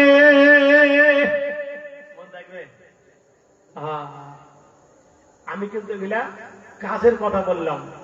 আমি ওয়াজ করতে গেলে বলো গোটা শরীরে ঘা, মলম কোথায় লাগাবি লাগা। ওই একজন রোডে অ্যাক্সিডেন্ট করেছে বুঝলেন, ভগবান বলায়, তোমার নাম কি? আল্লাহ রাখা পাবে, ওই নাম নেওয়া যাবে। একজন ছেলে, একটা ছেলে নাম হচ্ছে মনে করে পল্টু, ও গিয়ে এবার এই রোডে মোটরসাইকেল নিয়ে যাচ্ছে আর কি। এখন সব বাচ্চাদের কেলি বুঝলেন, আহা দেখে মনে হচ্ছে আমি রোড থেকে নেমে চলে যাই, ওরাই চালাক গাড়ি, বুঝতে পারলেন? আরে ও ওকে এমন হেলে তুলে মনে পড়লো, আর এই জন্য মরছে আর কি, বুঝতে পারলেন? আমি প্রায় আজকে 35 বছর বাইক চালাচ্ছি, আলহামদুলিল্লাহ কোথাও ঠকেনি, অ্যাক্সিডেন্ট হয়নি, আল্লাহর অশেষ মেহেরবানি। আর আজকাল পড়ছে আর মরছে। যাই হোক, রোডে পড়ে গেছে, পড়ে গিয়ে হাত সব ছাল তাল চলে গেছে, বুঝলেন, সব ছাল তাল চলে গেছে। যাওয়ার পরে এবার ডাক্তার দেখাতে হবে। পল্টুকে ডাক্তার খানে, ডাক্তার সাহেব আপনি একটু ওষুধ কেনে রে, মানে মোটরসাইকেল নিয়ে রোডে পড়ে গেছিলাম, স্যার কি করবো? তো ডাক্তার সাহেব মলম দিয়ে, মানে মলমটা লাগালে ছেড়ে গেছে, পাগল ওই মোটরসাইকেল চালায়, তো লাগাবি। তো বলছে ডাক্তার ওইভাবে বলে, ডাক্তার বলে এই মলমটা দিলাম, তোমার যেখানে রোডে যেখানে লেগেছিল, রোডে পড়ে গিয়ে সেইখানে মলমটা লাগাবে, 5 দিন পর আমার সাথে দেখা করবে। এবার এই ছেলে বুঝতে পারে না, বেশি বোঝে না, মানে শিক্ষিত সমাজের শিক্ষিত ছেলে, এ সকাল সন্ধ্যায় গিয়ে মলমটা হাতে না লাগিয়ে রোডটা লাগিয়ে আসে। কোথায় লাগিয়ে আসছে? রোডে লাগিয়ে আসছে। 5 দিন পর গিয়ে ডাক্তার বাবু আমার হাতটা প্রচন্ড ব্যথা, একটু ছাড়লো ভালো হলো না। বলে মলম লাগাসনি? বলে হ্যাঁ লাগিয়েছি তো, ওই মলমের গন্ধ নাই, কিছু বুঝতে পারছি না, কোথায় লাগিয়ে মলম? বলে কেন আপনি বললেন যেখানে রোডে লেগেছে রোডে মলম লাগান, সকাল সন্ধ্যায় তেলে দিয়ে ওই মলমটা রোডে লাগিয়ে এসছি। বলছে পাগল, মলম রোডে লাগাতে বলিনি রে পাগল, তোর হাতে লাগাতে বলেছে, হাতে। ডাক্তার বলে একটা আমরা বুঝি আর একটা, যার কারণে এই সমাজ আমাদের একদম নিচে নেমে গেছে। মহতারাম বুজুর্গ দোস্ত আজিজা, আমি একবার যাচ্ছিলাম সফরে ভূপান থেকে হায়দ্রাবাদ, একটা ফ্যামিলিতে 6 জন মানুষ আছে। जिज्ञेस करलाम बाप जरा आपका कहाँ, आप लोग कहाँ जाइएगा? बोलते हम लोग हज करने ले जाएंगे। अच्छा हज करने, माशाअल्लाह बहुत अच्छी बात है, क्या बढ़िया बात है, आप लोग हज करने जा रहे हैं, हमारे लिए थोड़ा बहुत दुआ पर देना, और नबी सल्लल्लाहु अलैहि वसल्लम के रोज़ा मुबारक पे हमारे सलाम कह देना। अरे बहुत अच्छी बात है। तो हम মনে মনে করলাম এরা একটু আলাদা তরিকার, ভিন্ন লাইনের। তখন জিজ্ঞেস করলাম যে এরা এই অবস্থায় নিশ্চয়ই এরা জানে না, এরা যদি এই অবস্থায় পৌঁছে যায় ওই মক্কা আর মদিনায়, নেকি তো হবে না রে হাজি ভাই, গুনায় গুনায় ভরে যায়। জিজ্ঞেস করলাম হযরত দু বাত पूछलू? বলে হ্যাঁ হ্যাঁ বেটা पूछिए। मैं যেতে যেতে মানে প্রায় 12 ঘন্টা একসঙ্গে একে বাড়তে যাচ্ছিলাম, একটা সম্পর্ক মানে ভালো একটা मोहब्बत জমে गल। তখন লাস্টে বললাম आप लोग हज करने जा रहे हैं, एक बात पूछूं? अगर पूरा ना माने तो ना बेटा पूछो पूछो। अच्छा गुस्ल का कितना फराइज मालूम है? मुझे बेटा ये क्या होता है? गुस्ल का फर्ज क्या होता है? জোয়ান ছেলে দিও বলে গোসলের ফরজ এটা বুঝতে পারলাম না, কি বলছেন? আমি বললাম হুজুর আপনি মক্কায় যাবেন মদিনায় যাবেন, আমার চোখ দিয়ে পানি আসা ভাব হয়ে গেল। নবীর রওজায় গিয়ে আপনি সালাম দিবেন, আর আমার নবী দেখবে আপনি নাপাক অবস্থায় এসে নবীকে সালাম করে যান। মক্কাতুল মুকাররমায় যাবেন, নাপাক অবস্থায় আপনি তাওয়াফ করবেন মক্কাতুল মুকাররমায়। বলুন আল্লাহ নেকি দিবে না ডান্ডা দিবে রে ভাই? বলছে এ क्या होता है? फर्ज गुस्ल का फर्ज क्या होता है? পাশে একটা নওজোয়ান ছেলে ছিল, পরে ছেলে হয় মনে যত সম্ভব। বলছে मैं बताता हूं, আমি বলছি। बोलो बोलो। बोलते भाई गुस्ल का फर्ज बहुत होता है। की बोलते? गुस्ल का फर्ज बहुत होता है। ओए जवान तुम्हें बोलो, दाঁড়িয়ে বলো গোসলের কয়টা ফরজ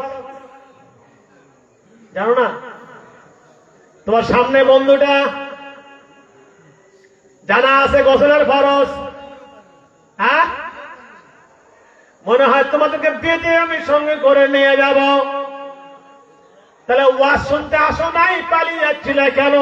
এমন একটা ইম্পর্টেন্ট জিনিস বলে দিব, সারা জিন্দেগি গুনাহ থেকে বেঁচে যাবে। 2 ছলের বাপ 3 ছলের বাপ, গোসলের কোনো নাই তার কাছে মাপ। জানে না, বলছে 8-10 হোগা, বলো क्या? আমি বলছে সাবান লাগবে, কি লাগবে? গোসলের ফরজ আদায় করতে গেলে সাবান লাগবে, তোয়ালা লাগবে, ঠান্ডা পানি লাগবে, আর ঠান্ডা কালে গরম পানি লাগবে। এইভাবে গুনতে গুনতে 5-6টা করার পরে আমি বলছি আর কুछ है? বলছে না ইতনা মুঝে মালুম है। আমি বললাম শোনো, ভারত মহাসাগরে যদি তুমি ডুবে থাকো তোমার গোসল হবে না।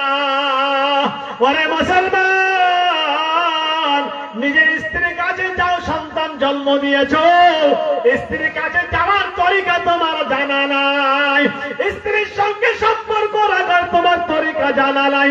এবার খারাপ ভাববেন না, সন্তানটা তোমার কত ভালো হবে রে ভাই। গোড়ায় ফলত বলো, গাছটা আমি গাড়বো, নিচে যদি পলিথিন থাকে গাছটা মজবুত হবে না টালমাটাল হবে, জোরে বলুন। আর বলবেন না আপনারা, নিজে মনে করেন শান করা আছে, শান পিটা আছে, শানের উপরে একটু মাটি দিয়ে একটা আমি গাছ গাড়বো, ওই গাছটা থাকবে না মরবে? যদিও মাটিতে অনেক থাকে, তার নিচে শান থাকে, ওই কিছু দূর যাওয়ার পরে গাছটা বিগড়ে যাবে, টালমটল করবে, যদি জোরে হাওয়া দেয় শিকড় সমেত উল্টে পড়বে। আমার সন্তানকে যখন জন্ম দেয়, স্ত্রীর পাশে যখন শুয়েছি, সহবাত করেছি, তখন দোয়া পড়েনি, নবীর তরিকায় যায়নি, বিসমিল্লাহ পড়েনি, সন্তানটা কি করে ভালো হবে? কথাটা শুনতে খারাপ লাগলো, কিন্তু ভাই কথাটা খারাপ লাগার নয় রে মুসলমান। এই জন্য আমার সন্তানগুলো আলেম হতে পারে না। স্ত্রীর সঙ্গে মেলামেশা হচ্ছে, মনটা অন্যদিকে আছে। খারাপ ভাববেন না, কথা কিন্তু বলছি আমি। আপনার স্ত্রীর সঙ্গে মেলামেশা আপনি করছেন, অথচ অন্য মহিলার দিকে আপনার মন চলে গেছে, আপনার স্ত্রী অন্য পুরুষের দিকে চোখটা মন চলে গেছে, এই সন্তানটা শয়তান হবে না? দেখি হবে। তার মানে ওই সময় শয়তান এসে এমন আপনাকে আপনার স্ত্রী বোরার হাবি হয়ে গেছে, যে যাতে করে সন্তানটা জন্ম হলে যেন সুসন্তান না হয়, যেন কুসন্তান তৈরি হয়ে যায়। মুসলমান, আমি মেন জায়গায় চলে গেছি, শুনতে খারাপ লাগবে কিন্তু খারাপ ভাববেন না। 65 বছর বয়স হয়ে গেল, এখনো মুসলমান গোসলের ফরজ জানে না। আজও পর্যন্ত যত মসজিদে গেছি, সব মসজিদে যাওয়া গুনাহ হয়েছে। নাপাক অবস্থায় যদি মুসলমান এই জমিনে হাঁটে, জমিন পর্যন্ত আল্লাহর কাছে ফরিয়াদ করে, মাবুদ এই নাপাকটা কবে আমার পেটে আসবে? যেই দিন আমার পেটে আসবে রে আল্লাহর বান্দা, সেই দিন তোর সঙ্গে আমি সেই ব্যবহার করব, কারণ তুই নাপাক অবস্থায় জমিনে হেঁটে বেড়াস। এবার বলুন, গোসলে ফরজ জানা দরকার আছে কি নাই? বলবো না তো? বলবো না? বলবো না? আমি এখানে জালসা কামাতে ব্যবসা করতে আসিনি, কথা বলতে এসেছি। ঠোস কথা বলবো, এতে ভালো লাগলো ভালো। যারা সঠিক বুঝতে পারবেন তারা মনে করছেন যে দিল চিরে কথাগুলো বসলো, আর যারা কি বলছে রে হই হই করে, শুনেন, গুনাহ থেকে বেঁচে যান। গোসলে ফরজ 3টা। আমি ওই হাজি সাহেবকে বললাম, হাজি আপনি নিউ হাজি মানে भावुक हाजी, ओ हजरत हाजी साहब हज करने जा रहे हैं, আপনি হজ করতে যাবেন বাবজি, আমি আপনাকে বলে দেই গোসলের 3টা ফরজ বাবা। এই গোসলের ফরজ যদি না জানা যায়, না জেনে যদি আপনি ভারত মহাসাগরে ডুবে থাকেন, তবে গোসলের ফরজ আদায় হবে না। ও বাবা, আমি কি আপনাকে বলতে পারি ওই ব্যক্তিকে আমি যখন গোসলের ফরজগুলো বলতে লাগলাম, পরে বেচারা কেঁদে ফেললেন, আমার হাত ধরে বললেন, বাবা আমি আমার মহল্লার আমার এলাকার আমি একজন মান্যগণ্য ব্যক্তি, অনেক পীর আমার বাড়িতে এসেছে, আমি অনেক পীরের মনে ধরেছি, অনেক আলেম ওলামার সহমতে থেকেছি, অনেক আলেম ওলামা আমার সঙ্গে এসেছে বাবা, কিন্তু কোন আজ পর্যন্ত কোন আলেম কোন পীর সাহেব আমাকে জিজ্ঞাসা করেনি গোসলের ফরজ কয়টা। তুমি আমার জীবনটাকে শুধরে দিলে, তুমি আমার ভ্রান্তিটাকে ভুল ভাঙিয়ে দিলে, আমি নবীর রওজা এখন ফুলিয়ে যাব, নবীর রওজায় সালাম দিয়ে দেব, মক্কাতুল মুকাররমায় তওয়াফ করব, আল্লাহর কাছে তোমার জন্য ফরিয়াদ করব মরণ পর্যন্ত। এতদিন নাপাক অবস্থায় ঘুরে বেরিয়েছি, আমি এখনো মা বোনদের কাছে যাইনি, কিন্তু মা বোনদের ভয়ঙ্কর আওয়াজ করব, আর বেশিক্ষণ করব না। বুঝতে পারলেন তো? আমার টাইম শেষ হয়ে আসছে, কিন্তু আমি যেটুকু কথা বলছি আপনারা দুঃখে মনে ব্যথা পেলে নিজের ভাই বা ছেলে মনে করে মাফ করে দিবেন, কিন্তু এই কথাটা আমার আপনাদের কাজে লাগবে কিয়ামতের ময়দানে। এখনই আপনাদের দিলে ফটকা বাজবে আমি চলে যাওয়ার পর, যে সঠিক কথা বলে গেছি। গোসলের ফরজ তিনটা, কয়টা বললাম? এটা স্লোগান দিতে হবে, এটা প্রায় সবাই জানে নাকি? সবাই জানুক আর না জানুক, জানলে হবে না, একদম প্র্যাকটিক্যালে আসতে হবে।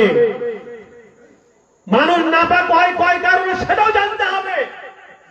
আমাদের দিকে একটা প্রথা আছে, কুত্তার গু খুঁজেছে, ছি নাপাক হয়ে গেছে, গোসল করে যা, বলে না? এদিকে বলে নাকি?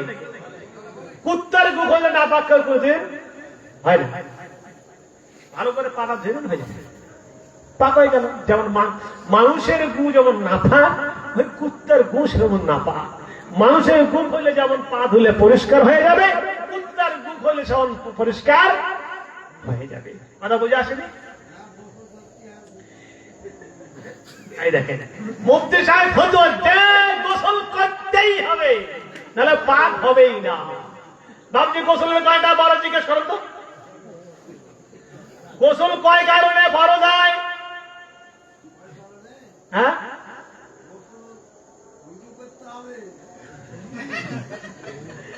কুত্তার গু খুঁজলে ফরজ হবে নাকি? মানুষের গু খুঁজলে ফরজ হবে? মানুষের গু খুঁজলে ফরজ হয় না, কুত্তার গু খুঁজলে ফরজ হয়ে যায়। আর গরুর গোবর দিয়ে গোটা বাড়িতে নেপা দিয়েছে রে ভাই, ওটা জায়েজ আছে? আমার দেশের মুসলমান কি করে? গোবর দিয়ে গোটা বাড়ি নেপে দিয়েছে, নামাজ হবে? নামাজ হবে? বলে এই কেমন বক্তা নিয়ে আসলাম আমরা, সুন্দরে কানে এরকম বক্তা চাই। আমি ওটাও পারি, সবটাই পারি, তারপর আমি রেডিমেড কাজ করে পুরো পারফেক্ট করে যাবো। তিন কারণে গোসল, দুই কারণে গোসল ফরজ হয়, কয় কারণে? আর বাপজি বলছে আর একটা কুত্তার গু খুঁজলে, কটা হলো তাহলে? তিনটে। আর একটা যদি কেউ কাপড় খুলে ফেলে উলঙ্গ হয়ে যায়, গোসল ফরজ হবে নাকি? দুইটা কারণে গোসল ফরজ হয় রে মুসলমান। শুনে নেয়, কান খুলে শুনে নেই ভালো করে মুসলমান। মুসলমান জানে না, নিজের ফরজ গুলো জানে না, তাহলে সুন্নত আর কি করে জানবে, নফল আর কি করে আদায় করবে, মুস্তাহাব মুবাহ মানদুব যে জিনিসগুলো আছে ধার পাশে পৌঁছাতেই পারবে না মুসলমান। পুরুষ মানুষ দুই কারণে গোসল ফরজ হয়, মহিলার তিন কারণে, চার কারণে গোসল ফরজ হয়। মহিলা কয়টা? জোরে বলেন না। আপনারা মনে করেন আপনারা ঠকাবো, যে আপনারা যদি বলেন চারটা, তাহলে আমি বলে আপনারা মহিলা না পুরুষ, ও কাজ নয়। মা বোন না পিছনে বলে মহিলার কটা কারণ, ও মা বোন না কান খুলে শুনে নেন, আপনাদের চারটা কারণে গোসল ফরজ হয়ে যায়, আর পুরুষের দুইটা কারণে। শুনে রাখেন এইবার, পুরুষের এক নম্বর হলো যদি স্বপ্ন দোষ হয়, না পুরুষের তিনটা কারণ, যে স্বপ্ন দোষ হয় একটা কারণ হলো, দুই নম্বর স্ত্রীর সঙ্গে মেলামেশা করিলে দুইটা কারণ হলো, তিন নম্বর হলো অনেক সময় অনেক পুরুষের কমজোরি থাকে, অন্য কোনো মেয়েকে দেখলে যদি বীর্যপাত হয়ে যায়। এই তিনটা কারণে পুরুষের গোসল ফরজ হয়। আমি একটা করে জিজ্ঞেস করব, 1 নম্বর জোরে বলেন। 1 নম্বর স্বপ্নদোষ, ধরবেন না? 1 নম্বর স্বপ্নদোষ হলে লজ্জা লাগছে নাকি? লজ্জার ব্যাপার নাই। 1 নম্বর স্বপ্নদোষ হলে, 2 নম্বর স্ত্রীর সঙ্গে মেলামেশা করলে, আর 3 নম্বর হলো যদি উত্তেজনার সহিত যদি বীর্যপাত হয়। এই 3টা কারণে পুরুষের গোসল ফরজ হয়। এবার বলবো মা বোনদের 4টা কারণ হলো, 1 নম্বর হলো যদি স্বপ্নদোষ হয়, 2 নম্বর স্বামীর সঙ্গে মেলামেশা করার পরে, 3 নম্বর যেটা বলতে চাই সেটা হলো হায়েজের কারণে, 4 নম্বর হলো নেফাসের কারণে। ও মুসলমান, 4টা কারণে মহিলার গোসল ফরজ হয়, আর পুরুষের 3টা কারণে। এটা মনে করে রাখবেন। এবার বলে গোসলের ফরজ কয়টা? পুরুষ আর মহিলার জন্য সমান সমান গোসলের ফরজ। সমান সমান, বুঝতে পারলেন না? হ্যাঁ, শুনে রাখেন, আটলান্টিক মহাসাগর যদি কেউ হিলে পার হয়ে যায়, সাঁতরে পার হয়ে যায়, আর যদি কয় আমার গোসল ফরজ হয়ে গেছে, হবে না, হবে না। 3 তরিকা নিয়ে গোসল ফরজ আদায় করতে হবে। 1 নম্বর হলো গোসলের ফরজ আদায় করতে গেলে তোয়ালা নিতে হবে নাকি? লুঙ্গি লাগবে? পুকুরের ঘাটে বসতে হবে? মার্শালের নিচে? না, বলে কোনো ফরজ নয়। 1 নম্বর হলো গোসল করার সময় আগে সুন্নত তরিকা হলো ওযু করা। সুন্নত তরিকা ওযু করা। ওযু করা ফরজ নয়, সুন্নত তরিকা। আগে ওযুটা করে নেবেন। লম্বা চওড়া বক্তব্য না করতে গিয়ে মৌলভীর সাথে জিজ্ঞেস করে নেবেন সুন্নত কি আছে, মুস্তাহাব কি আছে, ওনারা বলে দেবেন। আমি খালি ফরজটা আপনাদেরকে বলে চলে যাব। 1 নম্বর হলো, যখন আপনি, ও মুসলমান, আমরা এত গাদকার মুসলমান হয়েছি, রাতে যদি নাপাক হয়ে যায়, গোসল সঙ্গে সঙ্গে করে না রে ভাই। সঙ্গে সঙ্গে কাজ হয়ে অন্যদিকে ঘুমিয়ে যায়, রাত কাটিয়ে দেয়, নামাজ তো পড়েই না, আল্লাহর রসুলের কথা ইয়াদও করে না।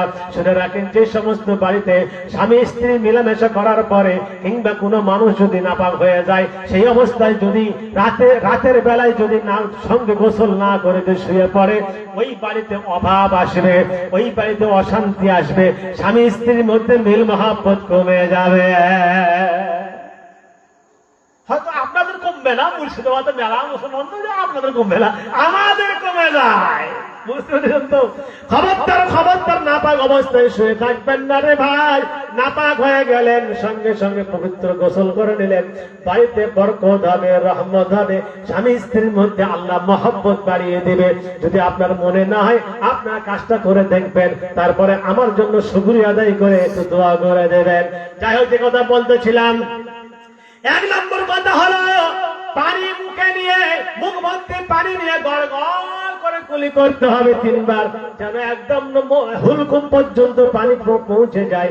এটা হলো 1 নম্বর ফরজ। বলছে হুজুর, যদি রোজার মাস হয় তাহলে গড় গড় করে ভিতর চলে যাবে? রোজার মাসের দিনের বেলায় যদি হয়, সৌভাগ্য হবে না, স্বপ্নদোষ হতে পারে। যদি হয়ে যায়, মুখ ভর্তি পানি নিয়ে ফেলে দিলেই হবে, এর বেশি কিছু করার প্রয়োজন নাই। ওই নওজোয়ান, কোন দিকে দেখতেছো?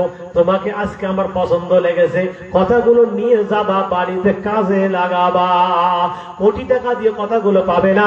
যদি কথাগুলো আমরা সবাই আমল করি, এই জলসা সার্থক, এই জালসা কমিটি সার্থক, এই গায়ে জালসা দেওয়া সওয়াব হয়ে যাবে, না হলে আযাব বেড়ে যেতে পারে। এইবার 1 নম্বর হলো গড় গড় করে 3 বার কুলি করবো করে, ঠিক আছে? যদি বাড়িতে মনে হয় চুপি চাপে গোসল করতে হবে, গড় গড় করার দরকার নাই, মুখে পানি দিয়ে আস্তে করে ফেলে দিলেও হয়ে যাবে। বুঝতে পেরেছেন তো? আমি সেই হাড়ির কালিওয়ালা হাড়িতে তদন্ত করতে বলবো। 2 নম্বর হলো, এই যে নাকের নরম হাড্ডি আছে, নরম হাড্ডি পর্যন্ত পানি ভালো করে পৌঁছে দেওয়া, 3 বার করে নাকটা পরিষ্কার করা। নাকটা ভালো করে পরিষ্কার করতে হবে। শয়তান থাকার মেন জায়গা হচ্ছে মানুষের নাকের মধ্যে, শয়তানকে আগে পার করে দিতে হবে, ভালো করে নাকটা ঝাড়তে হবে, আর নরম হাড্ডি পর্যন্ত পানি পৌঁছানো। 2 নম্বর হলো 1 নম্বর গড়গড়া কুলি করা। জোরে বলুন, কি বললাম? 1 নম্বর গড়গড়া কুলি করা নাপাক অবস্থায়। এরপরে যদি এই মানুষের মধ্যে কেউ থাকে, শুনে রাখেন, কিয়ামতের দিন আপনারা মৌলবীদের ধরতে পারবেন না, কারণ আমি দাওয়াত আপনাদেরকে পৌঁছে দিলাম রে ভাই। 1 নম্বর গড়গড়া করা। 2 নম্বর নাকের নরম হাড্ডি পর্যন্ত 3 বার। পানি পৌঁছানো। 3 নম্বর হলো গোটা শরীর ভালো করে ধৌত করা, ভালো করে মাথার চুল থেকে নিয়ে কান পর্যন্ত, দাড়ি টাড়ি যত আছে বগল টগল সব পর্যন্ত নাই পর্যন্ত সবগুলো ভালো করে পুরো শরীরে পানি পৌঁছানো। তবে আপনি পাক পবিত্র হয়ে গেলেন, আপনি আর নাপাক থাকিলেন না। মারহাবা, নারে তাকবীর। ভালো লাগলো ভাই? আমল করা যাবে? গোসলের ফরজ কয়টা? 3টা। এই জওয়ানেরা ভালো করে শুনে রাখো, বুড়োরা আর শুনবারা বলছে আমার 3 কাল 3.5 কাল চলে গেছে, আবার কবরে ঠেক ফেলেছি। আমার না শুনলেও হবে। বুড়ো ছেলে সবাই শুনুন, আল্লাহর কাছে ফরিয়াদ করে নেবেন, বাবু অন্যায় করে ফেলেছি, আল্লাহ জানতাম না। এতদিন ধরে বহুত মৌলবীর ওয়াজ শুনেছি, বহুত জায়গায় গেছি, বহু জলসা শুনেছি, কিন্তু ঈদগাহের জলসাটা কামিয়াব হয়ে গেল, কারণ জীবনটা সার্থক হয়ে গেল। আমি নাপাক থেকে আগে পাক হয়ে গেলাম, হারাম গোস্ত খাচ্ছিলাম, এবার হালাল গোস্ত খাবো। ঠিক কিনা বলেন? রোজার মেলাগুলো ফরজ মনে করেছিলাম, কিন্তু জানলাম একটাই ফরজ, তাই নয়? মানুষ মনে করে রোজার ফরজ তো সকাল থেকে সন্ধ্যা পর্যন্ত না খেয়ে থাকতে হবে, আর সব কি কিসে আছে সারাটা দিন, তাহলে কতগুলো যে ফরজ হবে। কিন্তু জানালাম কি বুঝতে পারলেন? ওই জন্য ইসলামটা খুব সহজ, ইসলাম খুব সহজ, ইসলাম the best. By I don't understand, আমরা বুঝি না, ইসলামকে বোঝার চেষ্টা করি না মুসলমান। 1 নম্বর আমি বললাম, হারাম খাওয়া থেকে বেঁচে যাবো। কোনদিন খাবেন মুরগি হবে জবাই করে খাবেন? ভাই খাবেন তো বাস্তা খুলে, এরপর যে খান, আমার দোষ নাই, মৌলবীর দোষ নাই আছে, ঈদগাহ কমিটির দোষ নাই আছে। এরপরে যদি নাপাক অবস্থায় ওইভাবে ঘুরে বেড়ান, এই ঈদগাহ কমিটি কিয়ামতের দিন বেঁচে যাবে। যদি আমি আপনি গিয়ে বলে ঈদগাহ কমিটি জলসা করেছিলিস, এতটুকু সুর ছিল না, আমার নবগত ঘুরছিল, এটা বলার কেউ ছিল না, সেই দিন ঈদগাহ কমিটি বলবে এক কান কলির চল দিয়ে বেটা চলে যা, আমরা জলসা করেছিলাম, মুফতি সাহেব ফতোয়া দিয়ে, মুফতি সাহেব মাসালা বলে গেছি, সেটা কিন্তু শুনতে পাস নাই। 2 নম্বর 3 নম্বর হলো সারাদিন রোজা রাখবো, রোজার কয়টা ফরজ জানিয়ে দিল। এবার বলে নামাজের কয়টা ফরজ, ভেতরে বাইরে নামাজের 13টা ফরজ। কয়টা? 13টা। এটা একটু মেলায় টাইম লাগবে, অতএব আমি এই লাইনে যাব না। যেটা মেন ইস্যু ছিল সেই জায়গাটা আমি আপনাদেরকে টপিকটা বলে দিয়েছি। আমি কিন্তু ওয়াজ এখনো শুরু করতে চাইনি। কখন হবে তাহলে ওয়াজ? হ্যাঁ, এইবার ওয়াজের লাইনে আসি, কারণ আমিও আর বেশি টাইম দিতে পারবো না। 12:30 বেজে গেছে। বিশ্বাস করে আমার মনে করলাম 11:30 বাচ্চা হয়তো, কিন্তু 12:30 পর। আচ্ছা, আর কিছুক্ষণ হোক নাকি? আমি বললাম না যে গাজল থেকে নিয়ে উমরপুর পর্যন্ত আসলাম, খালি ব্যারিকেড লাগা আছে, তার মানে কি মেলা, কি খালি মেলা। এই মেলায় কি গেছে জানেন? ও ভাই ঘুমাচ্ছেন নাকি? এই তো অর্ধেক কথা শুনবো, অর্ধেক শুনবে না। হ্যাঁ, এই তো ঘড়ি দিয়ে মনে হচ্ছে। শোনেন, ওই মেলায় কে যাচ্ছে শোনেন, আপনার মেয়ে গেছে, আমার মেয়ে গেছে, আপনার নাতি নাতগর গেছে, আমার পোতাপতি গেছে, ঠিক কিনা বলুন? ঠিক। ওই আমার নাতি নাতগরকে, আমার মেয়েকে, আমার বোনকে শীষ মারছে আপনার ছেলে, আর আপনার নাতি নাতগর মেয়ে বোনকে শীষ মারছে আমার ছেলে। তাহলে গোলমাল হয়ে গেল। এটা আমরাই বাদিয়ে দিলাম গোলমালটা, অন্য কেউ বাদালালেরা মুসলমান ওত পেতে আছে কিছু শয়তান, ওরা বলছে খালি আর গোলমাল বাদাক, আর মাঝখানে আমরা ফায়দা নিয়ে চলে যাব। এই ঘটনাটাই দেশে ঘটতে আরম্ভ হয়ে গেছে। হিন্দু খারাপ নয়, মুসলমান খারাপ নয়, মাঝখানে কিছু বিড়ালের মতো মতন উঠ পেতে আছে, এরা গন্ডগোল লাগিয়ে দিয়ে ফায়দা লুটে নিচ্ছে। পরে যখন সাক্ষাৎ হলো আমার আপনার সামনে, আমার তোতন ভাইয়ের সামনে, উত্তম ভাইয়ের সামনে, বলছে ভাই আমিও বুঝতে পারিনি। আমি বলছি আমিও বুঝতে পারি, শয়তানিটা করলো কে? 2% লোক মুসলমান, 2% হিন্দু, এরাই করলো শয়তানি, মাঝখানে গন্ডগোল বাঁধিয়ে চলে গেল। যত রকমের বেঈমানি, ভণ্ডামি, শয়তানি, গুন্ডামি হচ্ছে, এই জন্য মুসলমান দায়ী বলবো আমি আমার ভাইকে বলবো না, এই জন্য মুসলমান দায়ী। বিশ্বাস করবেন, এই বাপজি বসে আছে, ওই বাপজিকে বলবেন তার সুন্দর মেয়ে দেখেছি, একদম সেই একটা ফটো দেখাবে, এ তোমাকে বিয়ে করতে চাচ্ছে, তুমি কি বলছো? না বলবে?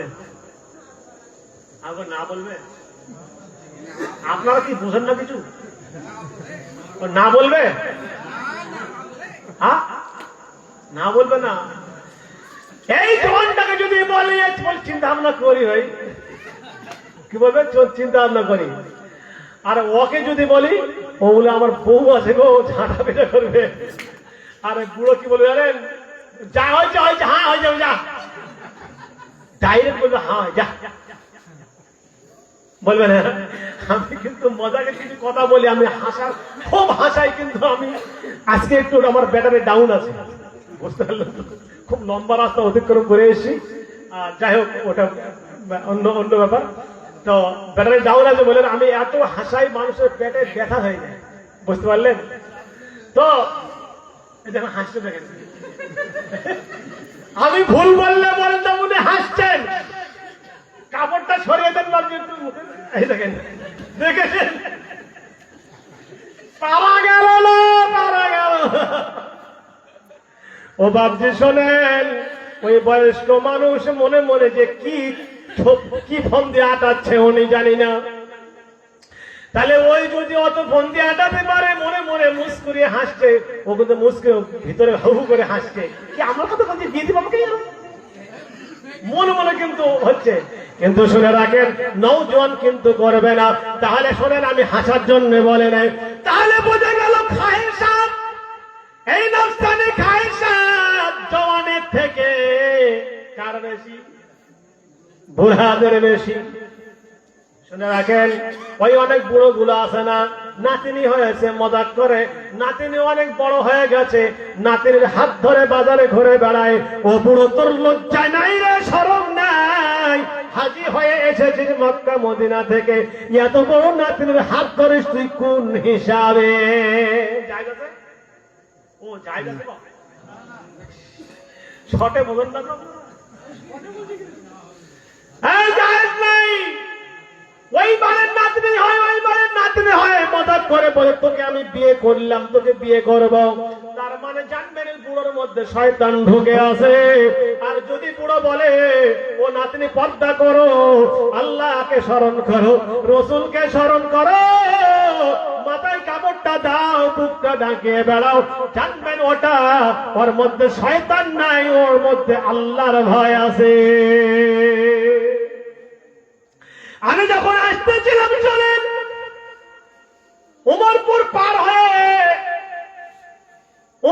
পার হয়ে ব্রিজটার আগে একটা জায়গায় পড়লাম। এত ভিড়, বলবো কি ভিড় বলবো, আমি বলতে পারতেছিলাম না। বিশ্বাস করেন, মুসলমান বলতেও লজ্জা লাগে। ওটা কে ছিল বলেন? উঠছেন কেন গো? আরে বসেন না বাপজি, বসবেন না।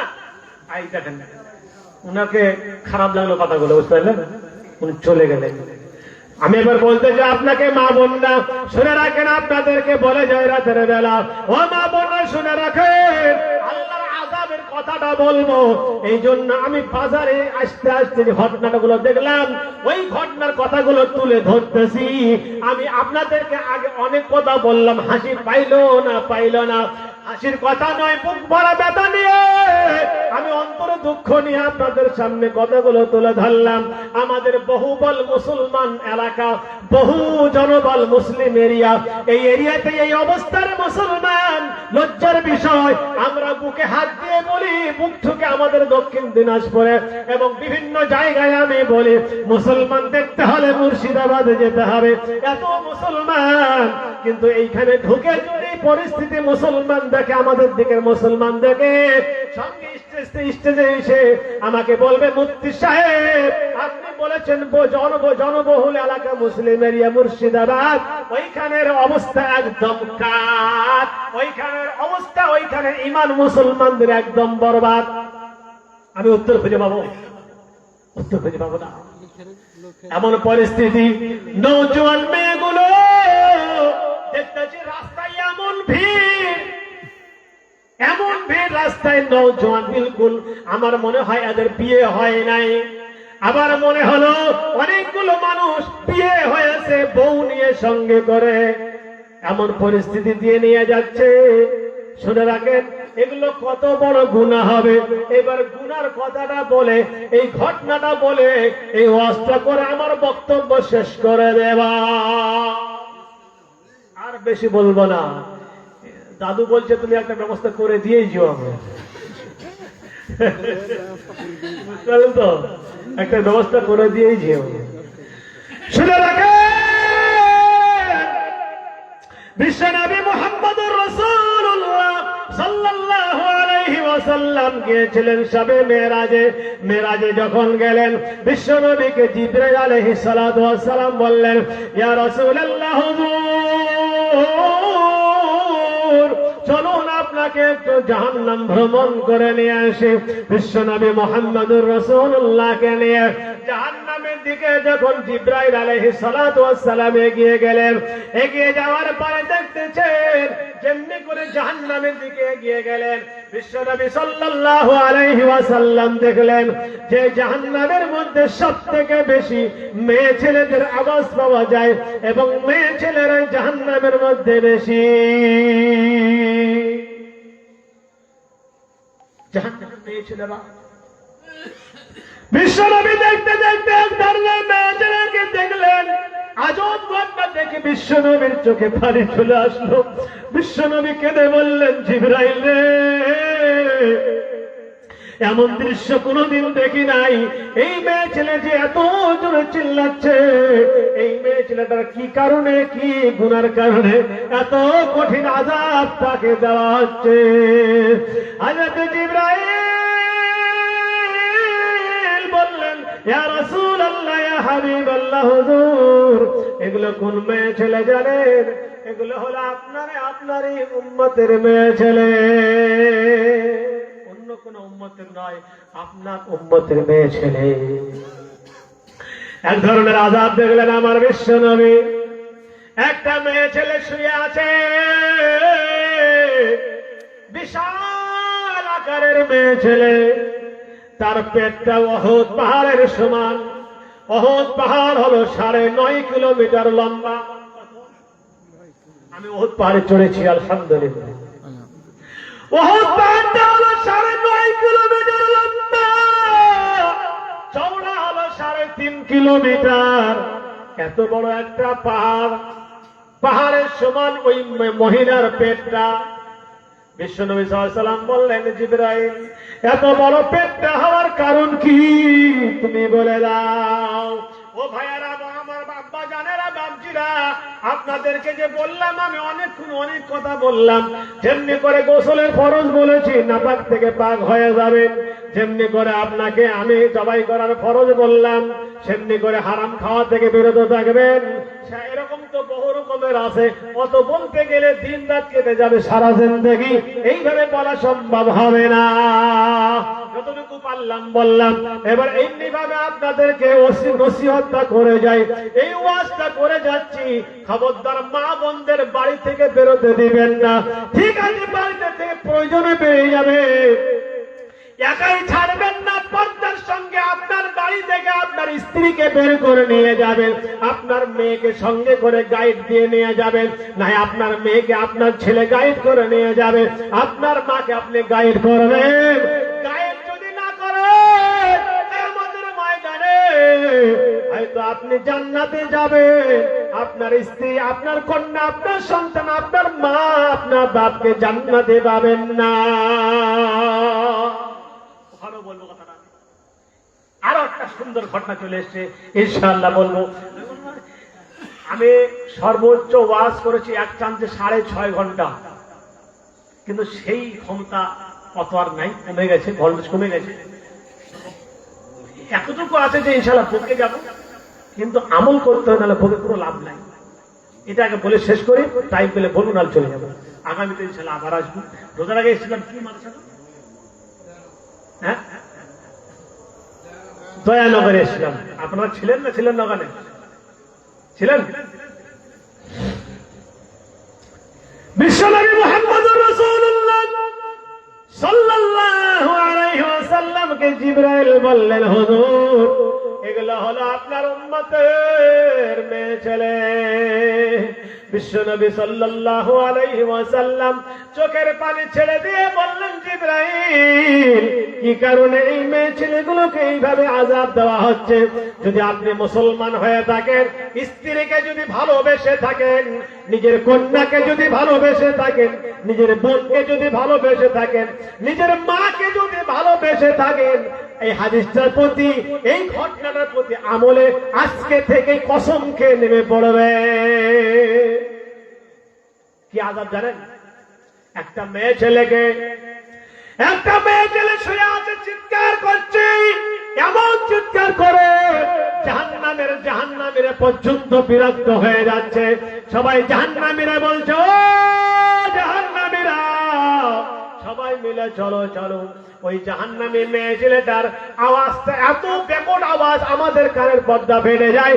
ওর কষ্টটা আগে নিবারণ করে দেই। সমস্ত জাহান্নামীরা শুনে রাখে, জাহান্নামের শিকল নিয়ে সমস্ত জাহান্নামীরা যাবে, সেইখানে গিয়ে বলবে, ওই মেয়ে ছেলে তোমার এত কষ্টের কারণটা কি? তোমার কি হয়েছে বলো? ওই মেয়ে ছেলে বলবে, শোনো, আমি জাহান্নামে আল্লাহ আমাকে দিয়েছে, আমার কষ্ট হচ্ছে। শোনো, আমার এত বড় পেট আল্লাহ করে দিয়েছে, এই ওহদ পাহাড়ের সমান পেট, এই পেটের মধ্যে লাখো লাখো বাচ্চা রয়েছে। এই বাচ্চাগুলো জন্ম হয় না, এই কাতরে এই যন্ত্রণায় ছটফট করতেছি। এবং তার পেটের মধ্যে যে সমস্ত বাচ্চাগুলো আছে, তারাও তার পেটের মধ্যে জাহান্নামের আগুনে দাউ দাউ করে জ্বলতেছে। এই মেয়ে ছেলে এমন চিৎকার মেরে দিচ্ছে, তার চিৎকারে, তার হুঙ্কারে জাহান্নামীরাও বিরক্ত হয়ে যায়। ও মা বোনেরা, কান খুলে শুনে রাখুন, মা, পর্দা কোনদিন ছাড়িবেন না, মাথার কাপড় বাড়িতেও থাকলে ছাড়াবেন না। সর্বসময় নিজের শরীরটাকে ঢাকিয়ে রাখুন। আপনার শুধু হাতের কবজি পর্যন্ত আর পায়ের টাকুনো নিচে পর্যন্ত এতটুকু খুলে রাখা পারো, আপনার চেহারাটা খুলে রাখা পারো। নচেত কিন্তু এই জাহান্নামে পড়ে গেলে, মা, আপনাকে রক্ষা করার মতন পৃথিবীতে কোনো শক্তি হবে না। ওই মেয়ে ছেলেকে জিজ্ঞেস করলো, ও জাহান্নামী মেয়ে ছেলে, তোমার এত বাচ্চা জন্ম নেওয়ার কারণটা কি পেটে? তুমি বলো। বিশ্বনবী মুহাম্মদুর রাসূলুল্লাহ জিজ্ঞেস করলেন, জিবরাইল তুমি এইবার বলো, ওই মেয়ে ছেলের পেটে এতগুলো বাচ্চা হওয়ার কারণ কি বলো? লক্ষ লক্ষ বাচ্চা, আর জন্মই বা হয় না কেন? বাচ্চাগুলো ভূমিষ্ঠ হয় না কেন? তুমি বলে দাও। হযরত জিবরাইল বলছেন, শোনো ইয়া রাসূলুল্লাহ, হুজুর, এর পেটে এতগুলো বাচ্চা আছে, একটা বাচ্চা জন্ম দিতে 70 বছর টাইম লাগবে। নাউযুবিল্লাহ, কত বছর? 70 বছর। 70 বছর একটা বাচ্চা জন্ম দিতে টাইম লাগবে। আমার মা, শুনে রাখেন, আপনার পায়ে হাত রেখে বলি, আমি অন্তর থেকে, মা, আপনাদেরকে আমি একটা নসিহত করে যাচ্ছি, জাহান্নামের আগুন থেকে আপনারা বেঁচে জানলে, মা, আপনার কন্যাগুলোকে এবং আপনার বোনগুলোকে আপনি জাহান্নামের আগুন থেকে বাঁচিয়ে নেন, এত কঠিন আযাব থেকে বাঁচিয়ে নেন। জিবরাইলকে বললেন, জিবরাইল, তুমি বলে দাও বাচ্চাগুলো হওয়ার কারণ কি? জিবরাইল আলাইহিস সালাম তখন বলতে লাগলেন, ইয়া রাসূলুল্লাহ, ইয়া হাবিবাল্লাহ, হুজুর, যে সমস্ত মেয়ে ছেলেরা মাথায় কাপড় দিত না, শরীরে এমন কাপড় পরিধান করত, শরীরের কোন জায়গাটা উঁচু কোন জায়গাটা নিচু, কোথায় কেমন আছে পুরুষটা দেখেই বুঝতে পারে। এবং যে সমস্ত মেয়ে ছেলেরা মাথায় কাপড় দেয় না, লিপস্টিক লাগিয়ে কত সুন্দর সাজ করে মাথার চুল ছেড়ে দিয়ে, এই জন্যই রাস্তায় তারা ঘুরে বেড়ায়, যাতে করে জওয়ান ছেলেরা তার দিকে বারবার করে তাকায়। ও মা শুনে রাখো, যত মানুষ খারাপ নজরে আপনার দিকে একবার তাকিয়েছে, যত মানুষ খারাপ মনে মনে আপনার দিকে তাকিয়েছে, খারাপ দৃষ্টিতে তাকিয়েছে, একবার যেই তাকিয়েছে, যার কারণে একটা করে বাচ্চা জাহান্নামে আপনার পেটে জন্ম হবে। এমনি করে আপনার কন্যার, আপনার বাড়ির মেয়ে ছেলে, ও ভাই বন্ধুরা, আপনি বলুন আপনার মেয়ে কিভাবে ঘরে আপনি ভালো করে জানেন, আপনার স্ত্রীকে আপনি কিভাবে নিয়ে ঘরে সেটা আপনি ভালো করে জানেন, আপনার ভাই মা বোনরা কিভাবে ঘরে সেটা আপনি ভালো করে জানেন। যদি কোনো পরপুরুষ আপনার স্ত্রীর দিকে, আপনার মায়ের দিকে, বোনের দিকে খারাপ দৃষ্টিতে একবার তাকিয়েছে, যার কারণে আল্লাহ তাআলা একটা করে তার পেটে জাহান্নামে বাচ্চা জন্ম দিয়ে দিবে। সমস্ত জাহান্নামীরা যাবে, যাওয়ার পরে তারা নিজে হাত ভরিয়ে, পেশাবের রাস্তা দিয়ে হাত ভরিয়ে, জাহান্নামের শিকল দিয়ে একটা করে বাচ্চার পায়ে বাঁধবে, আর সমস্ত জাহান্নামীরা টেনে টেনে বাচ্চাতে প্রসব করাবে। একটা বাচ্চা প্রসব করাতে 70 বছর টাইম লেগে যাবে। তাহলে লক্ষ বাচ্চা যদি আপনি ওই মেয়ে ছেলের পেটে থাকে, কতদিন যে এই লাগবে, এই দিন চলে যাবে, ও আল্লাহ তাআলা ভালো জানেন তার হিসাব, তার বিচার। আমি বলতে চাই মা বোনেরা, খবরদার খবরদার, জাহান্নামের আগুন থেকে বাঁচতে যদি চান, তাহলে কমপক্ষে আপনারা পর্দা নশীনী হয়ে যান, দিনদার হয়ে যান। আপনি নিজেই পর্দা করলে হবে না, আপনার মেয়েটাকে বাঁচাতে হবে, আপনার বোনটাকে বাঁচাতে হবে, আপনার মাকে বাঁচাতে হবে, আপনার পড়োশীকে বাঁচাতে হবে, নচেৎ জাহান্নামের আগুন থেকে কেউ বাঁচিবে না। সবার আগে জিজ্ঞেস করা, পুরুষদেরকে জিজ্ঞেস করা হবে। রাসূলুল্লাহ সাল্লাল্লাহু আলাইহি ওয়াসাল্লাম বলেছেন, আলা কুল্লুকুম রাইন ওয়া কুল্লুকুম মাসউলুন আন রাইয়াতিহি। শুনে রাখো, সমস্ত রাখাল, সমস্ত জিনিসের একটা রাখাল হয়। তোমরা হলে তোমার বাড়ির রাখাল। আলা কুল্লুকুম রাইন, তোমরা হলো সবাই রাখাল। ওয়া কুল্লুকুম মাসউলুন আন রাইয়াতিহি, এবং তোমাদের প্রত্যেককে জিজ্ঞেস করা হবে তোমাদের রাখালের ব্যাপারে। তোমরা যাদেরকে যেই বাড়ি লিডার ছিলে, যাদের তুমি মাতা হাতে, যারা তোমার মাতা হাতে ছিল, তাদের তুমি কোন পরিবেশে মানুষ করেছো। কিছুক্ষণ আগে মুফতি সাহেব বলেছিলেন, কয়েক ধরনের পুরুষকে জাহান্নামে নিয়ে যাবে একটা মেয়ে ছেলে। আল্লাহ তাআলা আমাদের প্রত্যেককে আমল করার তৌফিক দান করুক। মহতারাম বুজুর্গ, দোস্ত, আজিজ, ওয়াজ করলে ওয়াজ শেষ হবে না। আজকে এই জলসায়, এক মহতি জলসায়, ঈদগাহের জলসায় আমি সবার আগে ধন্যবাদ দেই। এই জলসা যিনারা আয়োজন করেছেন, লাইটম্যান, মাইকম্যান, ভলান্টিয়ার, যারা শ্রোতা এবং যারা দান খয়রাত করেন, প্রত্যেকের জন্য আমি দোয়া করি। আমি মুসাফির, আল্লাহ তাআলা প্রত্যেকে সঠিকভাবে সুস্থ থাকার তৌফিক দান করুন। তার আগে আমি লাস্টের দিকে চলে যাচ্ছি। এবার আপনাদের কাছে আমি যখন শেষ হয়ে যাচ্ছে, আমি এখানে 10টা ভাই, 10টা বন্ধুকে দেখতে চাই, 5টি করে 1000 টাকা একটু আল্লাহ ওয়াস্তে এই ঈদগাহের জন্য একটু আপনারা হাত বাড়িয়ে দেন। সারা বছর যদি দেন কোনো অসুবিধা নাই, কাজ হতে থাকবে, আপনারা দিবেন। আমি 10টা লোককে চাই 5টি করে 1000 টাকা তকবীরে ধরে দেব। উঠে একটু চট করে বলবেন যে ইনশাআল্লাহ আমি দিব। ভাই এখন উঠবেন না, আমি কিছুক্ষণ একটু কথা বলার পরে দোয়া করে দেবে ইনশাআল্লাহ।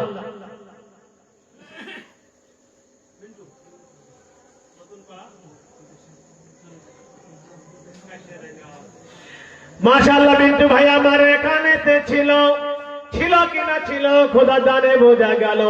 1000 টাকা আল্লাহ ঈদগাহেতে দিয়ে গেছে দান। এই দান কবুল করো গো রহমান। কি দোয়া করিব খোদা মা বাপের